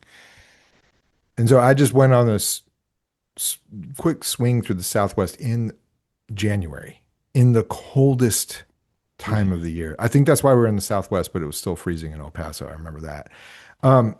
So that that was the DNA. We were all intermixed. But the real story is we on that record is a song called "The Perseverance of the Saints," which is a rad song. And I remember Pegleg and I hearing that and just being like, "Oh my God, that's so good." And we went to Steve and we were like, we want to do a cover of Perseverance of the Saints. We want to spend some valuable money in our studio time and time to do a cover of the Perseverance of the Saints. And Steve was just like, no. he basically just shot us down, and he had just recorded that song for them. He produced that record, right? I'm pretty sure. Yeah, I mean, that record came out in '97, so we would have recorded it the same year it came out. Yeah, and we were just like, we just want to do a cover of the song. It's so good. And he's like, no, if you're gonna, he said this, if you're gonna cover a band, cover the masters. Like go to the top. Like don't go to your friends. Let them do their job, and you go to the top.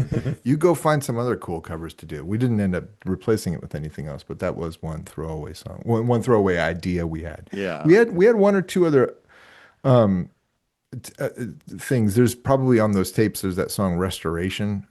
In there that was like an OG Dingees song. Yeah, which would have been a great. I always wanted to finish that out, and we never got a chance to. I think we definitely I definitely recorded the drums for it. I remember. Yeah, and maybe there was some bass. It just never got finished. And then there was "Calm Down." Great as well. horn line. Yeah. Oh yeah, that's right. We did "Calm Down."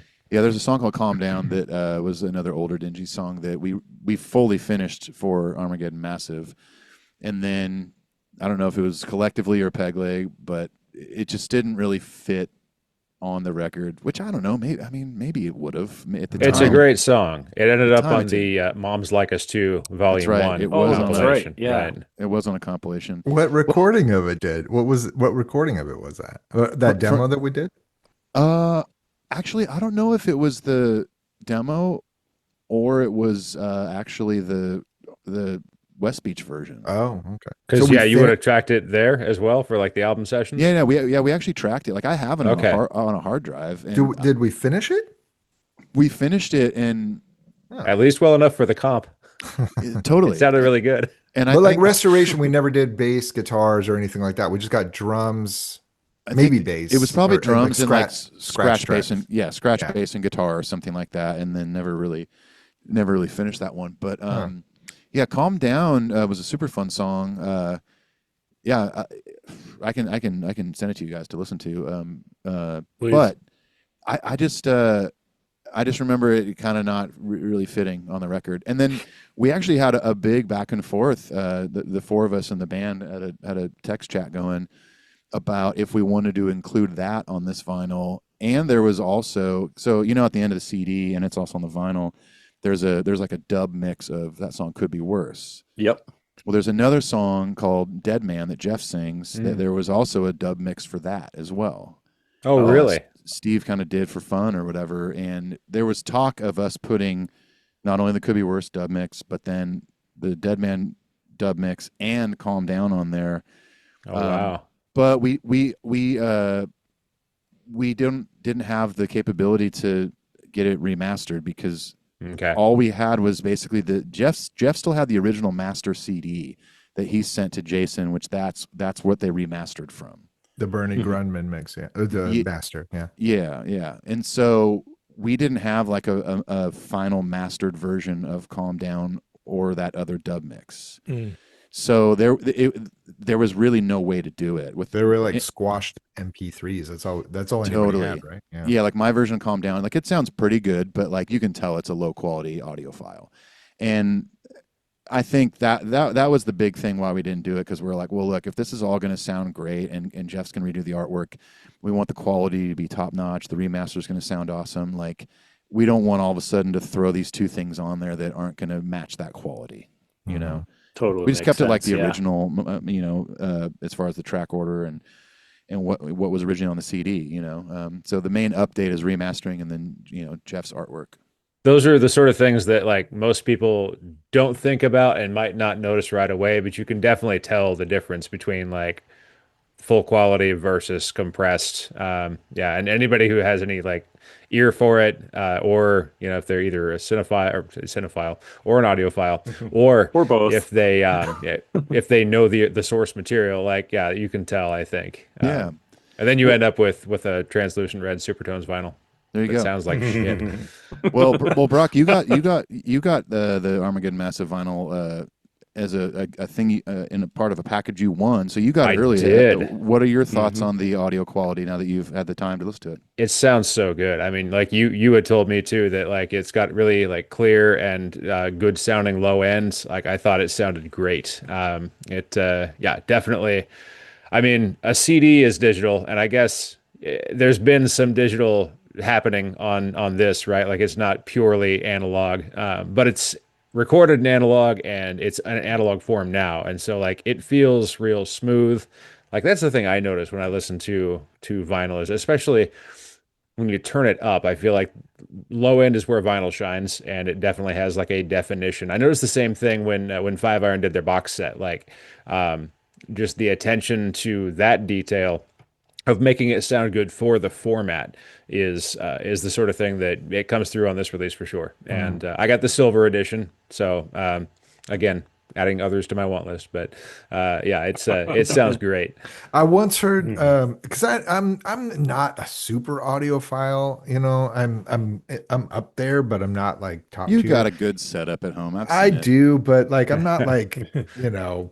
I don't know, whatever. But I do remember hearing but I also, I'm a visual learner and I understand things visually. And I once heard Neil Young say the difference between analog and digital is you can have two very beautiful things, but analog is something created with a paintbrush and digital is something created with a mosaic. And from a certain distance, they have their strengths and weaknesses and all this stuff, but like the idea that it's just this beautiful continuous sound, especially in the low end, like you're talking about, because that is when we got the test pressing and you know, Jason said, this sounds incredible. I'm like, okay, well, that's good. He's happy. That's good.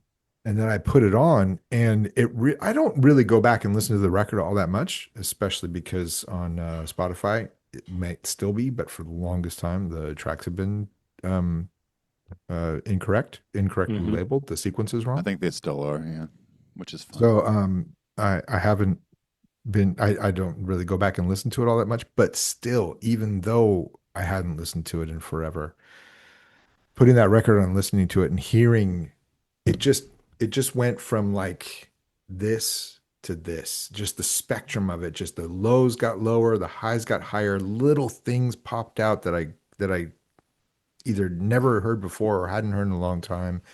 And the whole thing just had this bigger, kind of more well-rounded sound to it, you know? And I was like, oh my goodness, thank goodness I kept that disc forever and had it to send to Jason. I couldn't believe it. Jason, we were going back and forth. Jason and Ethan and I have had a group text just about this project for the longest time. And he's like, I don't know, we're going to find this here and we're going to find this here and we might get that track from here and blah, blah, blah, blah, blah. And I'll just like an idiot. I really did. I pulled this disc out that I've been holding on to for 27 years. And I just like took a picture of it and sent it into the group chat. And I'm like, I've got this if it's going to help. Jason's just like, Yeah, man. Yeah, that would be a help. Thanks. Just go ahead and send that to me, will you? I think at one point Jason said, I'll just go try to find it used at like a used CD store. Yeah. And I was like, well, I have the CD. I could send that to you. And then Jeff throws that in the chat. It's like, oh, here's the one from Bernie. Yeah. Yeah. Like Okay. the gold Bernie Grundman master. It's like, maybe this would be some assistance. Yeah, right. But it just, I think a lot of these little things we've hung on to for all these years, like all the stuff that Pegleg had, like all the contact sheets to negatives to whatever, all his actual handwritten lyrics. It's kind of like keeping that box of cables in your garage or whatever that you never use, and then one day you're like, oh my god, I need that coaxial cable or whatever. Yep. I used that box tonight to hook this up to this. There you go. Let's go. Let's go. Yeah. I've got a box sitting right over here. It's USB. You gotta have a box. Yeah. Right before this call, Ethan and I were talking. I'm like, what do I do now? Where do I put this? But it just goes to show that it's helpful sometimes to save these things, and archive them, because one day they might be needed. And sure enough, here we are, discussing it. So yeah, those handwritten lyrics that I showed you on the original CD on the inside, Pegleg still has all the handwritten pen on paper, and that is how I was able to. I was going to ask. Rethink and recreate all of this stuff. right. This. Wow.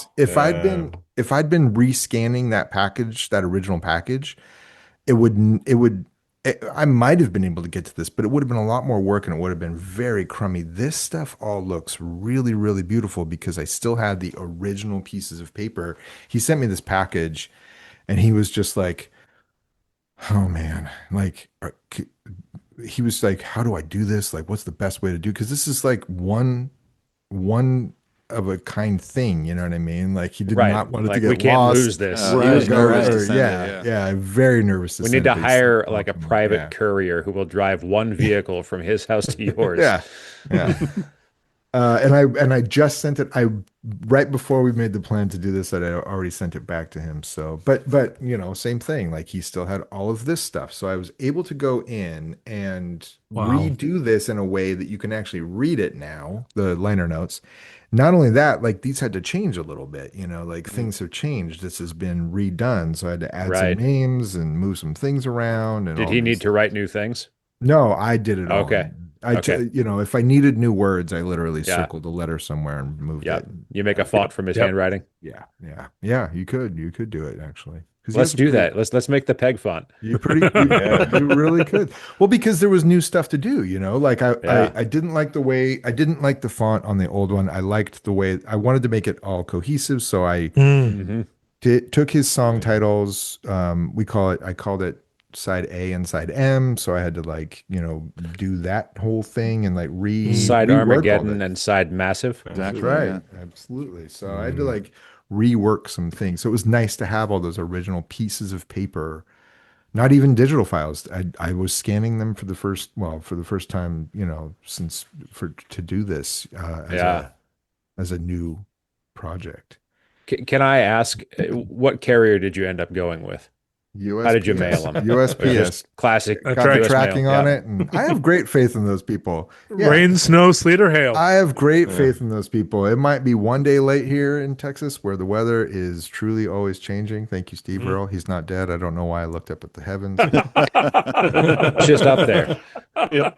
No, that's where he's always looking down on us. Always looking from his private jet. Yep.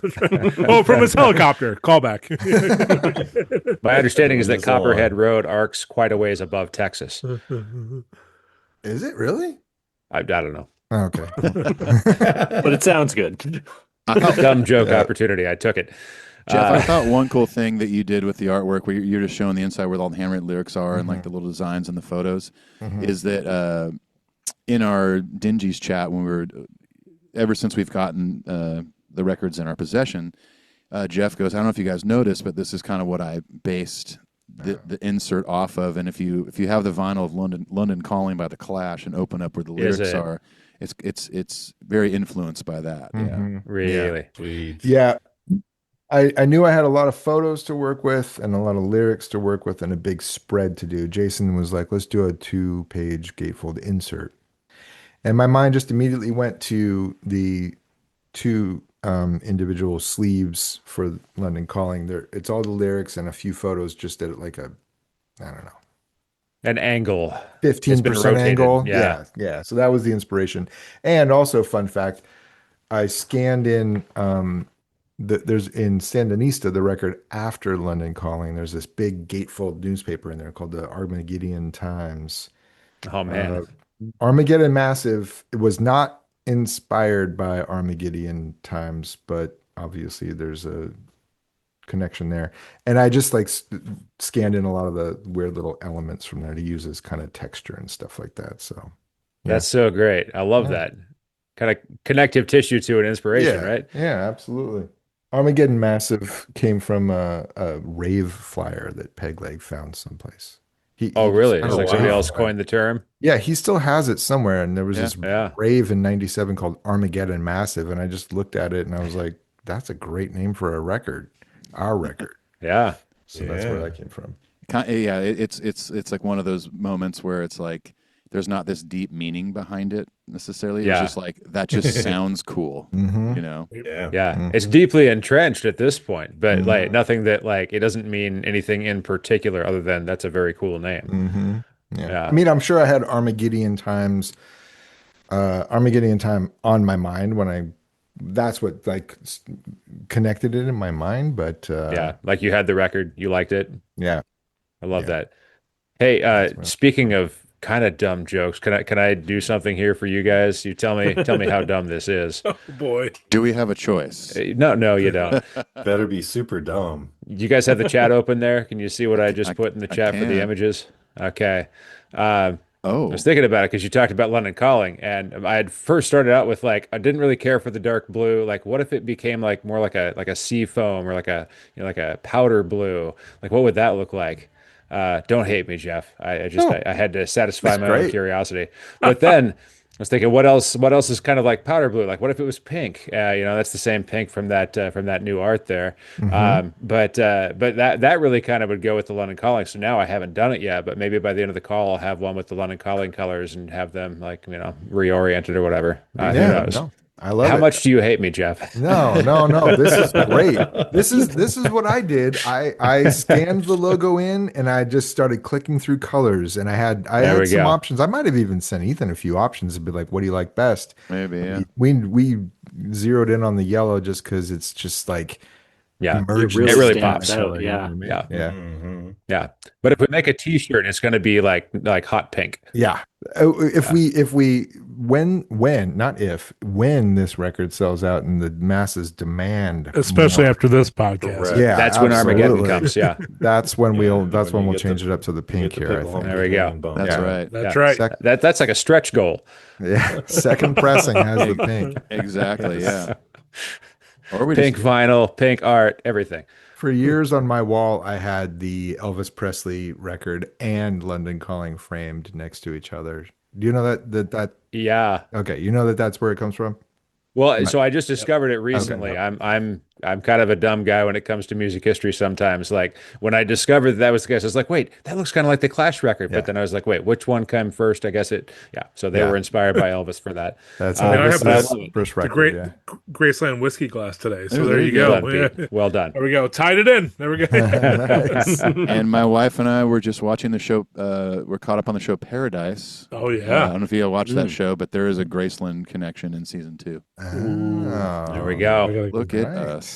Okay. Got to thank Elvis for everything here. It sounds like he's the grandfather of the Dingees. I do love Direct line. that the Clash. It wasn't like they were just inspired, or the who was the designer of London Calling, but it wasn't like they were just inspired by it. They straight up just took Elvis's cover and then put Paul Simon and Smashing His Bass instead on the cover. Yeah, and it's like the font and the color is the same. I love it. Yeah. Well, it would have been what? Like that record came out in the late 50s or the early 60s? Elvis's Elvis's record, I think it was 56, his first record. Yeah, 56. Because we've got almost the same time gap between those two records as we have between London Calling and Armageddon Massive. That's true. That's true. Well, Maybe no it's big deal. Everybody, Yeah. please welcome Mick Jones from The Clash. We're going to talk to him now. Had him in the waiting room. Hello, everybody. Yes. Guys, we just we talk. How long is this podcast? Do we have time for a funny story? I have a funny story. Of We course sure we do. do. Yeah. Yeah. It gets longer. If there are more funny stories, it gets longer. Ask Ethan how long this podcast is. Well, I did 3 hours last time. Then we're going to ask you about your lawn. I was in one of my other bands. We were based in London. I didn't live there, but our singer did, so we spent a lot of time there. And he lived right in West London in Notting Hill. And I was over there one time because we were on our first or second tour. I can't remember. And we were on the Notting Hill market, the Portobello Road, this famous market that happens, I think, every day or once a week or something, maybe every Saturday or something like that. And my sister had come over. My sister's name is Jessica, and I don't know who your listeners might know her as Penny. She's actually the reason I met Brandon Ebel. She's probably the reason I know Ethan. She was actually really connected in the tooth and nail scene in Orange County. Anyway, she had come over with my brother. They were visiting. We were all at the Portobello Road market in Notting Hill. I left to go for 5 minutes to go. We're at a record stall, and I left for 5 minutes to go and get something to eat or go to the bathroom or something like that. And I come back, and Jessica's like, I just met one of the guys from The Clash. And I'm like, surely you did not. That's ridiculous. I won't believe it till I see it. Yeah, she's like, no, I was flipping through and I saw this copy of London Calling, and I asked the guy how much it was because I knew you were a fan, and the guy selling the records is like, I don't, but this guy might be interested in signing it for you. And my sister looked at him and was just like, okay, whatever, and just kind of goes on with her deal and lets it go. And then the guy selling her the record is just like, no, seriously, that guy will sign this record for you because he was in The Clash. And so she goes, and I have the picture. She goes and gets a picture with Mick Jones just standing there smiling like blah, blah, blah. And then he leaves and goes about his merry way. And I walk up and she's just like, yeah, I just met Mick Jones from The Clash. Goodness. Dude, your heart must have just sank, dude. Yeah. It still She's does. like, whatever. Yeah. And she has no clue who this guy is. Oh my gosh. Oh my gosh. We dude. can cut that whole story, but that No, just, keep it. It's good stuff. That's just my life right there. Yeah. Have you gone to the Punk Rock Museum in Las Vegas? Not yet. I really want to, though. I haven't toured through Vegas in a number of years, so I hope sometime in the near future, at least have a day off there. I can go check it out. You definitely should, but it's the Punk Rock Museum, so the exhibits are a little bit different.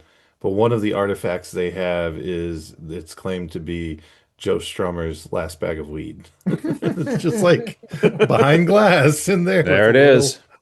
That's cool. Actually, you guys should go because of that room where you can play all the guitars and plug into the amps and stuff. Because I went and I don't know how to play anything, so I just held them and just was like, "This is cool." The actual guitars, the guys' guitars are there. And you Oh go to yeah, play yeah. them? not like not like Joe Strummer's guitar, but like other. No. Like Mike Certain Herrera people, yeah. donated a bass. And Oh, there's like one of his MXPX basses is there. can You play probably also. played his bass already. I have. Okay. I have. You can play the guitar and the amp that Bro Him by Pennywise was recorded on. So you can play the setup there if you want. That's pretty it's cool, actually. I like it's- that. That's good. Yeah, there's a guy, I think he's a local legend whose job is maintaining that room. Wow. And when I was there with a buddy, we were talking to him, and he's like, when they opened, some people from the Smithsonian came and visited because it's a new museum and it's significant in what it covers. And they freaked out about that room. They're like, you can't let people touch stuff. And he's like, I was like, it's the Punk Rock Museum. Yeah. We have. They were like, We let 'em what break if they the glass." break something? Yeah. He's like, I'll fix it. That's what Yeah. I do. So that guy's just in that room. He's got a little workbench, and he's fixing guitars and cleaning up amps. Because he told a story about it. Might have been that Pennywise amp where it was originally a Metallica. You'll appreciate that, Ethan. It was a Metallica amp that got thrown out, and it was behind a studio, and they got it and refurbished it. I think it was that song. He told us the whole story that it was passed down, and then he got it and it was like all rusted out and bad, and he like took it all apart, cleaned it all up, put it all back together, and it works, and you can go play on it now. Like that's great. it's a pretty cool. That's I mean, the whole awesome. exhibit, the whole museum's awesome, but that specific room, because the only, like you can play or touch anything, but what's his name from Nirvana? He was in the Foo Fighters and the Germs. Pat Smear, yeah. So they have his guitar, like one of his guitars there. And that guy was like, this is the only guitar that has played live and recorded Nirvana, Foo Fighters, and Germs songs. And Come it's like, on. so he's like, you can hold it, but I'd like you to sit down for this one. That's wild. It's like valued at like $1 million or $2 million, something crazy. Like, yeah, but it's cool. Like, I don't want to one up that story, but I can play the guitar that I wrote the riff to Chaos Control on. Let's go. You got it right over there. That's pretty big time. I do, yeah. It's the it's the Telecaster I used in the Supertones of Tone, but I remember I don't know if I called you. I remember writing that, and I remember either I called Jeff or Pegleg. I was like, and I was like plugged into like an amp, and I landline phone. I'm like, hey, check this out. Do you like this? And one of y'all were like, that's awesome. Yeah, I was because I was the guitar player of the Dingees. And you were the drummer, right. So then you call us up, and you're like, I remember being in front of the in the driveway in front of the garage where we rehearsed. But either way it happened, I remember you like playing that, and I'm just like, God damn it.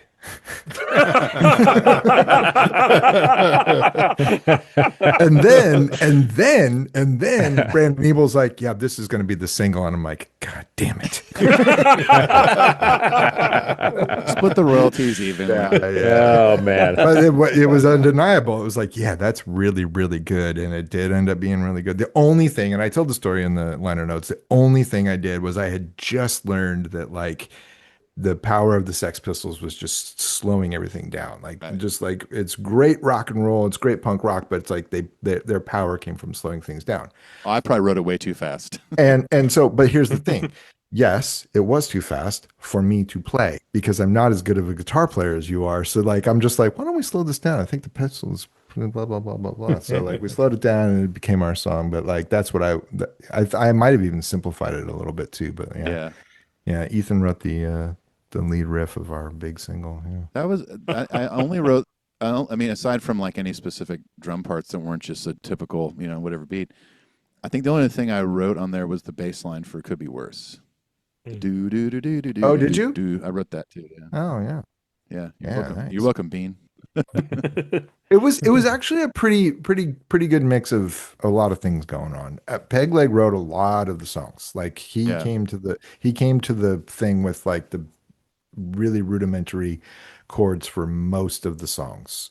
What we all brought to it was, I wrote Dead Man completely. I even wrote the bass, all that stuff. Like that was a self-contained tune of mine. But other than that, like I was adding bridges and guitar lines, of course, and background vocals and horn lines. I actually wrote a lot of the horn lines. Not a lot, not like I contributed a lot to the horn lines. You're kind of the Mick Jones of the Dingees. A little bit, yeah. Like I was really proud of Bulletproof. I wrote the horn line to Bulletproof, and then showing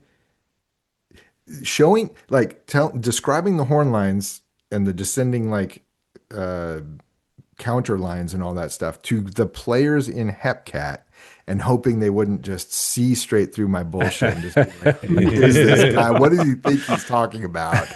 But they played it, and it came out on the record the way that I had originally intended. So all that to say, like, Ethan's contributing stuff, Pegleg's contributing stuff, Bean is. We still had Dave in there in the mix, a guy named John Bond, Eric Jones, who ended up becoming a tattoo artist. He wrote a lot of stuff that we ended up carrying over in some cases. He stopped playing with the band before we went to the mode that recorded the record, but he was right there at the beginning. So it was really a pretty good group. You know what I mean? Like a good collaborative effort for sure. Yeah, 4 people all contributing in a lot of different ways for sure. Yeah, I think we kind of honed in on what was going to be Armageddon Massive because we did a demo session of I think 5 or 6 songs at Time Bomb Studios in Laguna Beach. That's where you can hear my high-pitched snare and a splash cymbal for sure, and way too busy drums, 100%. but that's when it kind of started really getting honed in. Like, this is what it's going to be, So taking that into West Beach with Steve Kravac was just awesome, and it's such a cool experience to record that record. Like I said early in this episode, like for me personally, such a massive learning experience that I would take with me to this day. I mean, like I record sitting right here all the time at home, my own stuff for other people, stuff for TV sometimes, whatever. And I still have that mindset that Steve Kravac just hammered into me. It's like the less is more kind of vibe, like there was times I remember on that session where I would like every 8 bars I'd hit a crash cymbal. And he's like, don't hit a crash until the chorus and don't do a fill going into the chorus. I'm like, okay. And he's like, that's what the Ramones would do or whatever, And so I just would play it, and then the most complex fill might be boom, just something like it's the most simple thing. But at the time, like it was kind of starting to make sense to me. But once I like heard the record and grew up a little bit, I was like, man, this is what it had to be. Like this record would suck if Steve, because the drums are like the foundation of a record, of a band, of any song, and if I would have played it exactly like I did on those demos, like it would be. It would make everyone else sound sloppy, And so I'm eternally grateful to Steve for like just kicking my ass on that record. And even though there was days where I just wanted to walk out of there because it was like, why is it like could be worse? That's a hard shuffle to do with one hand. And there's no cymbal. I think I maybe hit a cymbal one time in the whole song. And I wanted to play with 2 hands because it was easier. And he's like, no, play with 1 hand. And listening back, it's still not like the smoothest, but like, I got through it, and it took like 4 hours to do that one song, but I think all that was worth it in the end. That's really interesting about the methodology, because I feel like the classical methodology is to alternate your hands, right? Like you're able to get a more even rhythm when you're doing a flam sort of situation. Or something, but yeah. Well, flam has to be like 2 hands. But I'm sorry, yes. Unless you hold, I guess you could hold 2 drumsticks in one hand and try to do it, but that would be annoying. But with like a faster hi-hat thing, like I mean, I don't think anybody that's listened to that record in the last 20 years, if I said, oh, I used 2 hands on the hi-hat, I don't think they would know that any different if it was 1 or 2. But Steve was just adamant, like, no, just use your right hand on the hi-hat. I'm like, okay. And every once in a while I'll do a little hi-hat lift, and that was my break. Because I just remember my wrist just burning the whole time, but no, I always will give props to Steve Kravac for completely changing me as a musician from that day forward. Yeah, I think that was his method. Seems like, just to like break you out. Yeah.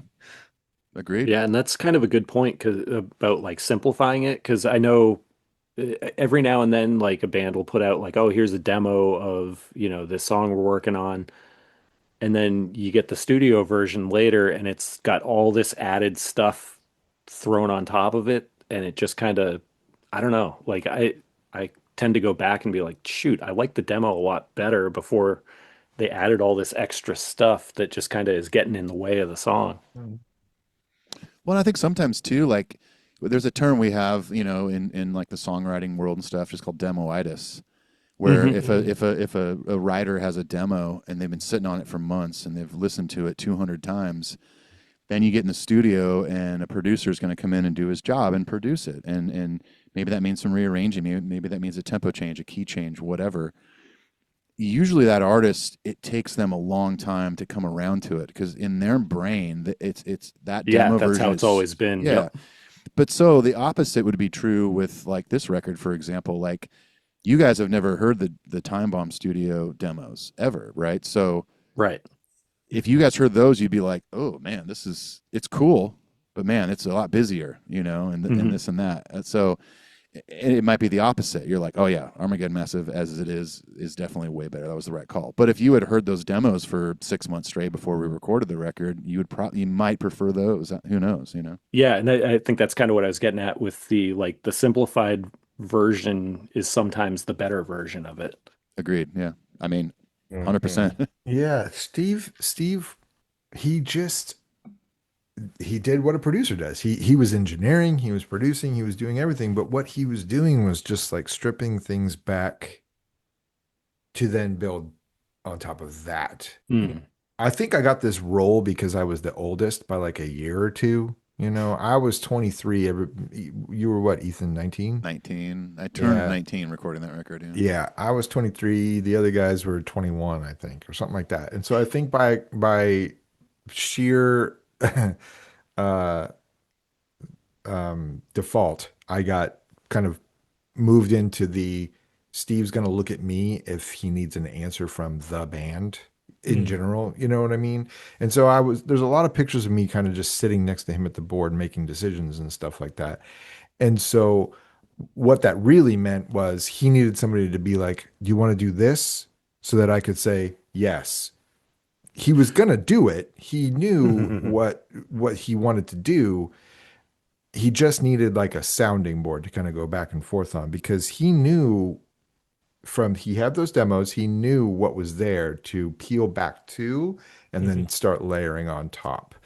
Or fill out this section, cut this, fill out this, get this in here, change this a bit, streamline things, strip it back so that it could really just retain its power and become something a lot better. Because those demos were that Ethan was just talking about. We did 2 sessions of them. We did 6 before Ethan was playing drums with us, when Tony from the Supertones was our drummer.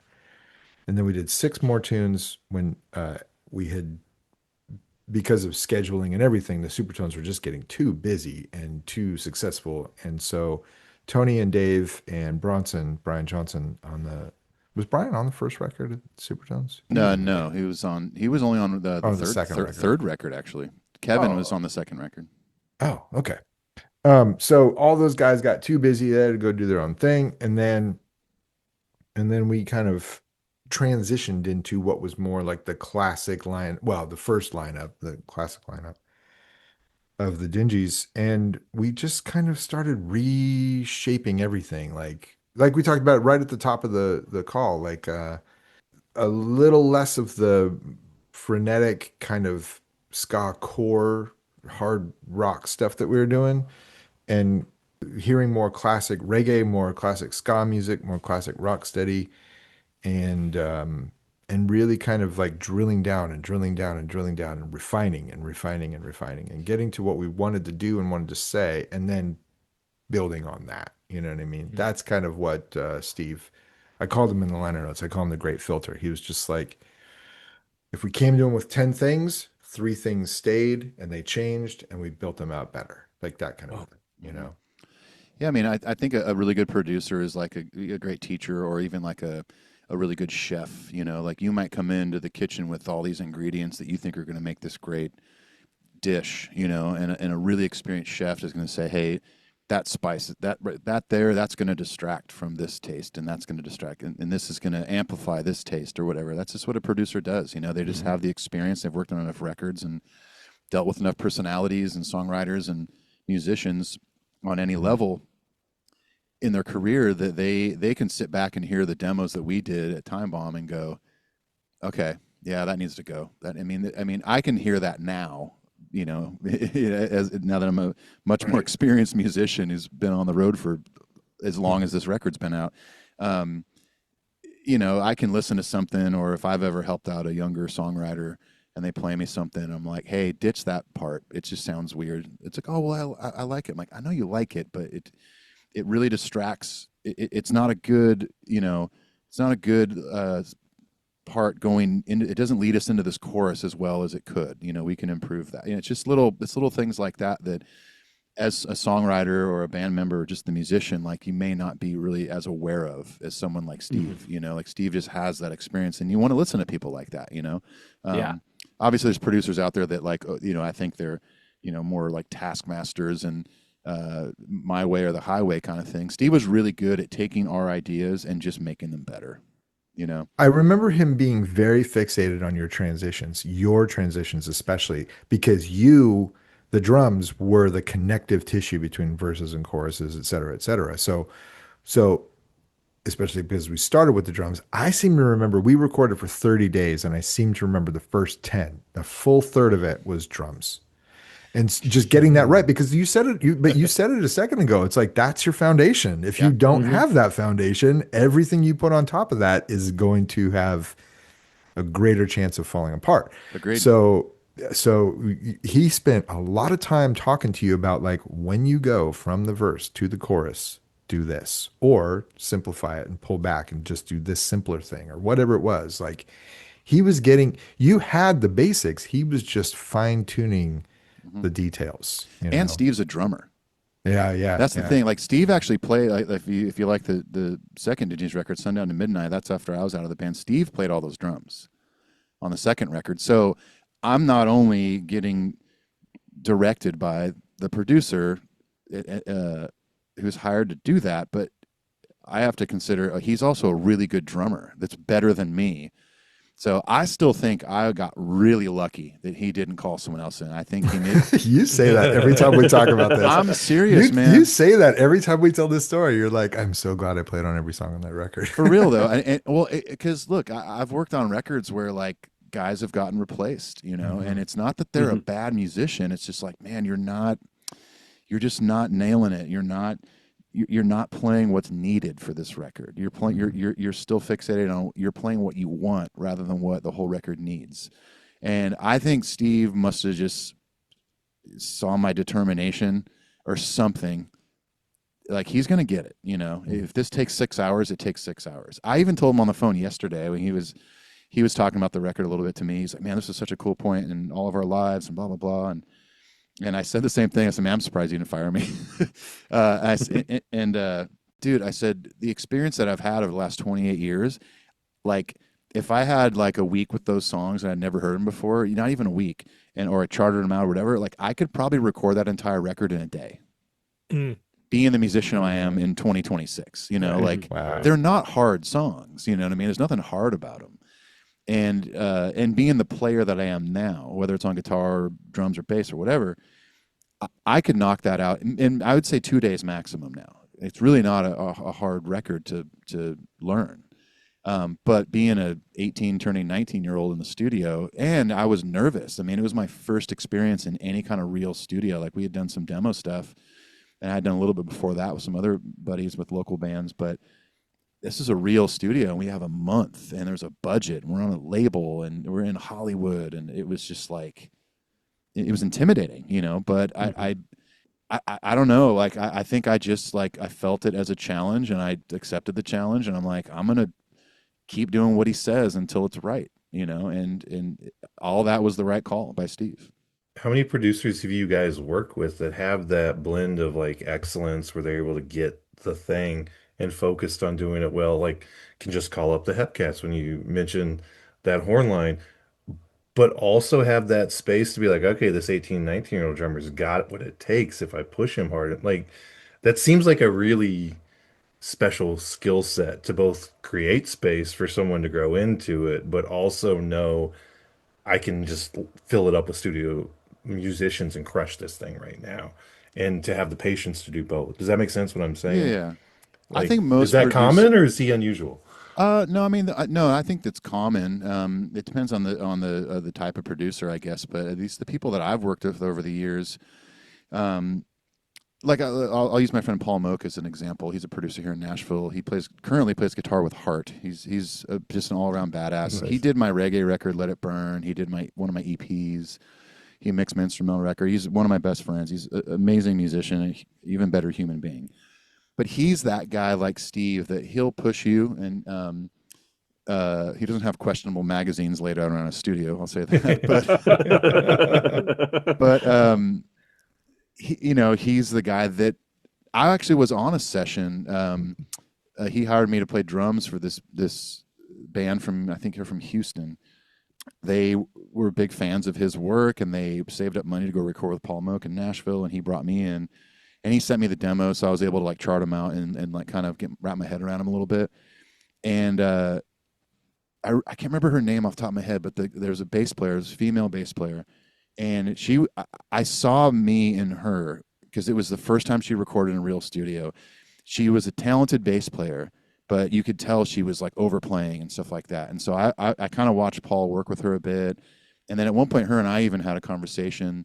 She was like doing a take of a song or something, and I said, "Hey, that was a great take right there." I said, "You simplified that bass line, and that's really what it needed." I said, "You should definitely kind of do that on the second verse, and then maybe do a different passing note going into the second chorus just to change it up just a little bit, you know. And I could see the look in her eye. It's kind of what I felt with Steve, where it was like, man, like someone believes in me, someone sees the talent that I have, and they're pushing me. And I could tell that she was absorbing all of it and wanting to learn and get better and stuff like that. And that's the whole point, you know. And so, yeah, my buddy Paul is a great example of someone kind of like a Steve that will definitely push you and sees the ultimate vision of, if I push you this way and you are willing to accept it and willing to work with me and willing to work hard, we're going to get to this finish line that you're all going to be happy with, you know. And I know a few producers like that. That team player aspect is what's important, I think, because Ethan's played on a lot more stuff than I have. I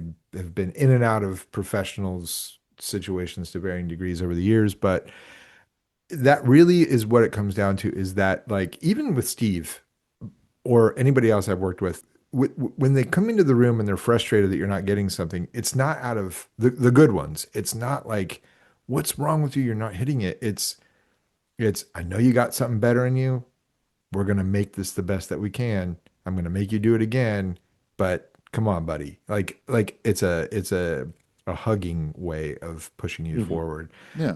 The other biggest thing I ever did was, another band of mine was with a couple of the guys from Revelation Records bands, Popeye from Farside and Jeff Caudell from Game Face, and I were in a band together, and we got the opportunity to work at Red Bull Studios, which was in Santa Monica. Red Bull Drink had their own recording studios, the nicest, the second nicest studio I've ever been in my life. Man. The studio we mixed this record in, Armageddon Massive, was the nicest studio, A&M Records. But Red Bull Studios out in Santa Monica was amazing. And the reason we got this free studio time was because Weezer didn't like to work on the weekends. So they had rented the studio for the whole month or whatever, and they worked there Monday to Friday. I hope you're not listening, Rivers Cuomo. He doesn't return our calls. Don't worry. Oh, okay. Yeah. So they didn't work on the weekends. So this guy, Eric Stedman, booked us in there, and we had all day Saturday and all day Sunday to just knock out our songs and do it. And Eric was the same kind of thing. It's just like I knew we were on a time crunch. I was playing bass in this band, and I got in there and I had everything pretty well rehearsed and we'd done everything, but I was just like, oh, we're going so fast and we have to do like 9 songs or whatever. But he just kind of kept rolling with it, and he's just like, take your time and breathe a little bit. Take your time and breathe a little bit. And by the third take of any song, I was just like firing on all cylinders, because he just knew how to calm you down with a sense of camaraderie. Like, we are going to get this and it's going to sound amazing, you know? And Steve had that same thing. It's just like, we got a lot of work to do, but I wouldn't be doing this if I didn't believe in it. Like that kind of a thing, you know? And that is probably why he didn't fire Ethan. You know? Probably how are you gonna fire a 19-year-old kid? Come on, you're gonna break his spirit. No. It probably would have, honestly. I've only ever had that happen on one record, but it wasn't a thing where I got let go or anything. I just went out of town for a couple of days, and the producer and the 2 producers basically recorded like 90% of my parts. But that's because they were impatient perfectionists. They weren't willing to be team players. They were like, oh, you're rushing. And then I started testing them. Then I would like purposely rush a part. They're like, oh, you're dragging. I'm like, I don't think they know what they're talking about. I think they're just like trying to act producery, you know? And then I remember like being told like, hey, we're going to work on a bunch of bass stuff. You know, you can come in or you don't have to, whatever. I'm like, okay. So at the time I was dating my now wife, and I drove up to San Francisco for the weekend, like a 3-day weekend. And then I came back and, you know, to record more parts, and I started hearing other guitar parts, and they're like, oh, well, you know, we're kind of on a time crunch or whatever. I'm like, what? No, we're not. What? And I pulled one of them outside, and I was like, I let him have it. I was like, dude, I'm not some chump guitar player here. Like, they just didn't like what I was playing, right? So that's my only experience of having somebody record something that should have been my parts, but I was never like fired from a record, or they didn't bring someone else in or whatever. And thankfully, you know. And I did that, you know. I won't name anybody, but I did that. I had to do that to a bass player one time on a record that I produced. I did not want to, but the guy refused to play with a pick, and it was a punk rock record, and he was live great with his fingers, but in the studio very sloppy, and was not willing to practice with a pick ever. And I finally had to talk to like the other guys in the band and be like, hey, can I just play bass on this? I can knock out the whole record in a day. And they're like, okay. And I did. You know? and I told him, and I said, I'm sorry, dude, but like, and then once he heard the final product, I think he understood, you know. And then I think like a year later I saw them play, and he was playing with a pick. I've always been so resistant as a bassist to the pick, because I always felt like, I don't know, like finger style was more real or something, right? But when you're recording, I assume you need like a real sharp attack for the note.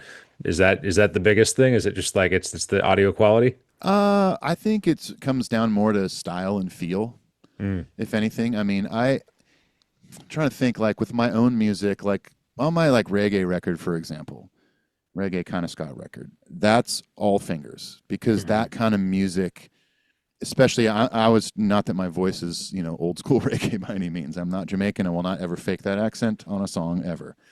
Good for you. But there was no point where I was like, even all the demos I did here at home, like sitting right here, all fingers, because there is a tonal difference, you know, like there's more attack with the pick, there's less low end, but with your fingers, immediately there's more low end, and it depends on the kind of bass, what kind of pickups are in it, things like that. But yeah, when I recorded that at Paul's studio, I didn't use a pick on bass on any of the songs, and I played bass on all of it. And I think it all just comes down to what you want to hear. You know, what do you want to hear out of this? You know, if you're playing in Rancid and you're Matt Friedman, like, well, he's a pick player, and that's part of their overall sound, and it has been since the beginning. You know, on the Dingees record, you know, bringing in Scott Shiflett, like I listen to it now and I go, oh yeah, I can tell that's Scott. He's a very distinct bass player. You listen to Face to Face records and you know it's Scott. And those songs needed a pick, and Steve knew that, you know. And then the reggae, more Scott, like Bulletproof, for example, or Could Be Worse or whatever, those had to be fingers. It just gives it a different tonality, you know. I guarantee there's not one Bob Marley record where Aston Barrett played with a pick. It'd be shocking if that was, you know, because that's that kind of music, you know. But there's other songs, you know, like my new record that I'm putting out next month. I mean, I think there's like 2 songs where I use fingers and the rest is pick, you know. And sometimes a ballad sounds cool with a pick. I mean, or listen to like old Beach Boys songs where there's, you know, you can hear that plucky bass, and they might have used what's called a bass 6, but that kind of pluckiness on a bass, muted kind of strings, but you hear that attack and you have the low end. It's like, again, I think it all comes down to what do you want to hear out of this? You know, it's not a right or wrong at all. In my opinion, recording music, there's no right or wrong. Sure, there's ways to mic things, but maybe it'll sound cool if we mic it not the right way, not the usual way, with that amp or whatever. Or I've recorded guitars where there's a mic right on the speaker and there's one 5 feet away to get a bit of a room sound to it. So that's how I approach music. That's how anyone, I think, should, you know. So with you, Brock, like having been resistant to a pick, it's like maybe part of that is just that you're used to playing with your fingers, or maybe it's time to like broaden your horizons a little bit and play with a pick. And, you know, The Clash, another good example. There's songs, you know, Guns of Brixton is definitely fingers on the bass. London Calling is definitely a pick, you know. Or I should put it this way. I think if you have a vision of what you want it to sound like, you take the steps to get there. And if one of those steps is using a pick on a bass, then that's one of the steps, you know. That makes sense. Thank you. Thank you for coming to my TED Talk. Yes, absolutely. Yeah. I now owe you $34.95. You just signed up for the subscription, the monthly fee. That's right. Yeah. So I'll be paying that for the next several months. Yeah. You can't cancel it. Yeah, it's impossible. At any time. You have to call. There's no operator. That's right. Yeah. It is that time of night where I need to probably go take care of the kids and get into bed. At some point, just a couple of years from now, they'll be able to do it all by themselves, but not right now. We'll still be So, doing Fair, podcasts. fair. yes, yes. 5 and 7 years old, and they need a lot of guidance. So, I mean, I think, I mean, I assume Jeff would agree. I think we've more than covered what we needed to cover regarding this release, and I mean, I could definitely say that I'm happy with what we talked about. I'm happy with the record. I'm so proud of it. I'm proud of Jeff for all the hard work he did, and Jason for doing all the logistical nightmare stuff, and obviously thanks to the powers that be at Tooth and Nail for helping making this happen, man. Because it's a cool thing to be able to hold this in our hands. Yeah.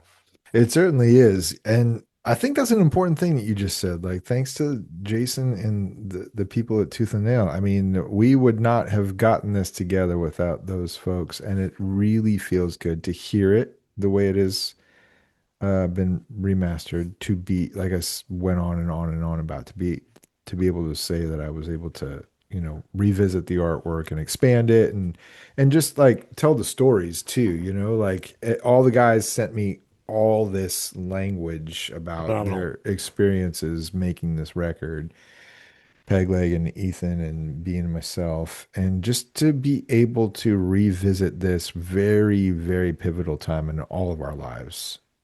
The way Ethan talked about it being, he's an actual working musician. That's how he makes a living. That is not how I make a living. This is something I look back on fondly, and I've done a lot in my life, but I've kept it amateur, like it's something I do for fun.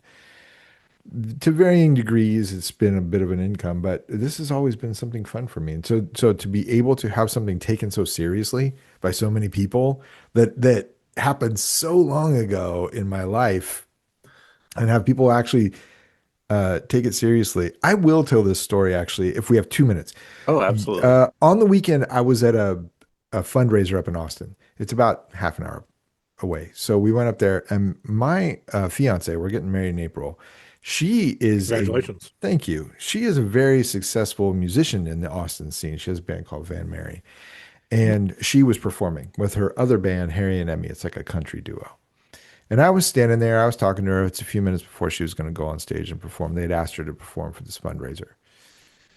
And we're just standing there talking side by side. And then I feel a tap on my shoulder. And I was just like, that is weird. That never happens to me. And I turn around, and it's the woman that organized the fundraiser tapping me on the shoulder. And I have no idea why she wants to talk to me. I'm just there as moral support to my fiance. Long story short, she goes into this very long, very detailed story. One of those stories that just like the more she talks, the more I'm wondering why, where this is going, what she's talking about, all of this stuff. And essentially, several years ago, she had rented a car in Florida, and it was a Chevy Malibu. She and her friend, who was standing right next to her, Googled, what should we play in a convertible Chevy Malibu in Florida, blah, blah, blah. And the song Chevy Malibu came up. Now, this is on the second record, Sundown to Midnight, right? I don't even know, actually, because I did not play on that record. I was gone out of the band. I remembered, this is why I didn't have any idea what she was talking about. After she said the title, I was like, oh, yeah, I think they had a song called Chevy Malibu after I'd left the band. But all that to say, like, all these years later, it's so bizarre that these coincidences come up, these things just come up. Like I would never have imagined that this record would get repressed, repackaged, remastered, re-celebrated when we were making it in 1997 in Los Angeles. I just like I couldn't look that far down the road. So the fact that we do get to sit here and talk about this thing and have this thing to hold in our hands and just like look at like the fact that it brings you guys joy enough to spend this time talking to us, and the fact that it brings us enough joy all these years later, and anybody else that's actually buying this record, this repress and everything, like that makes me feel really, really great and really thankful to the guys that made it, Pegleg, Bean, Ethan, to Brandon and to Jason and all those guys. I really appreciate it. And thank you guys too for having us on and talking about it. It's really really great feeling. Yeah, thank you guys. Yeah, this was a lot of fun. Thank you so much for coming on and just hanging out and telling stories and having a few laughs. We'll do it again in another 28 years. Yes. Let's go. Sounds like a plan. Thank you for making this So one thing we've appreciated is getting to celebrate and tell the people directly who made the things that have mattered for 28 years to us. A direct, like long overdue, well into the years. Thank you. Like it has mattered for this long to each one of us. I know, and we represent a bunch of people, so we appreciate that you guys made this, put it out there, still care about it, to put it out there again, and then we get to hold it and listen to it hopefully soon. Whenever that whatever tracking email that I've got turns into after this, some I'm driving right up. details that I'm waiting on. But yeah, thank you for real for making this art. That's cool. Yeah, no problem at all. And anybody that hasn't had a unoriginal vinyl release, just those essays alone are going to be amazing. So that's what I'm stoked for, besides, a regular vinyl release. So it's pretty cool. Yeah.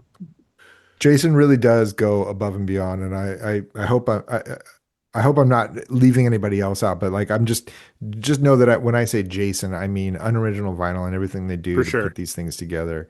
He really does go above and beyond to make these things pretty special. Yeah. I've been pretty every time, kind of along the lines of the Hepcat story. It's like every time I ask for something, he's like, "Yeah, let's do it." Yeah, for sure. It's the vinyl, the actual vinyl pressings, the test pressings, everything. They're really, really great and worth the money that you might be spending on it. That's for sure. It's always, whether it's the creation of the record, the creation of the vinyl, it's always great to work with people that want to achieve that high quality, that high level of something, and to be a part of that is always an honor. Let's get this thing sold out so we get that Pickle Home Companion variant. Let's do it. Pickle green logo. Yeah, let's go. Yeah. That's the news from Lake Skabegon, where all of the Armageddons are massive. All of the tapes are 2 inches wide, and all of the unoriginal vinyl releases are above average. Onward, Pickle Soldiers. Perfect podcast, boys. We did it. Sure did. Yes.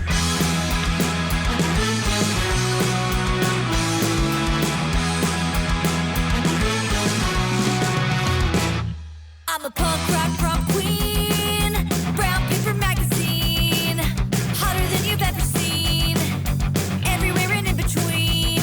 I'm a 10-ticket thrill ride, don't you want to come inside? I'm a 5-star triple threat, hardest of the hard to get, no one's little red Corvette, ain't you nothing like me yet? 6 whole hours and 5 long days for all your lies to come undone. And now for the next half hour, we'll talk about snow removal in lawn care. That's right. That's right. The irony is the last 2 days I've been taking care of my lawn. Yes. Yes. We got to have you back. You got to come back and talk about it sometime. I've been raking. Yeah, I've been raking for 2 days. I can't believe I didn't get the chance. Lawn sweeper. You need I'll send you links. Lawn sweeper. Our grass is growing way early. Like we've had it was 72 in Nashville today. It's like March 3rd. It should still be pretty chilly. And I'm like, oh my God, I'm gonna have to do a bunch of yard before I leave for tour. I haven't seen my lawn. Send that snow down here so I can get out of mowing the lawn. 5 long days for all your lies to come undone. And those 3 small words were way too late. Can't you see that I'm the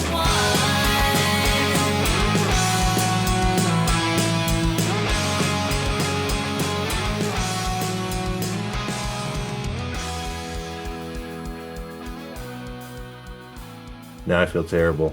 We'll make you look good. You can look real quick, check real quick. Yeah, let me look it up. I mean, the editor told you to check. This isn't Rambling with Ronnie. You're good. One take.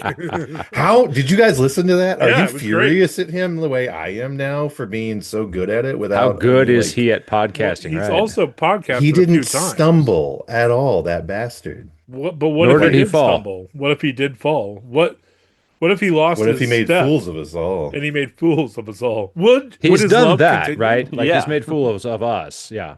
Would the walk become a crawl? The love continue? Would the ramble become a shamble? Whoa. Is this one for the people or is this one for Ronnie Martin? This one for the Lord. Yeah, it's fun. I really appreciated his whole like, I'm not editing this. Like, I'm just gonna talk, and you're gonna hear it, and that's gonna be it. Right. Yeah. I think But on the he, like, socials he called so it smooth. not overly slick. Oh, he's a very smooth person. He's always been very yeah. smooth, very Yeah. cool. Oh, it's still good. Nice. Good- Much like that cork That pop. is. You're listening to the Geekscape Network.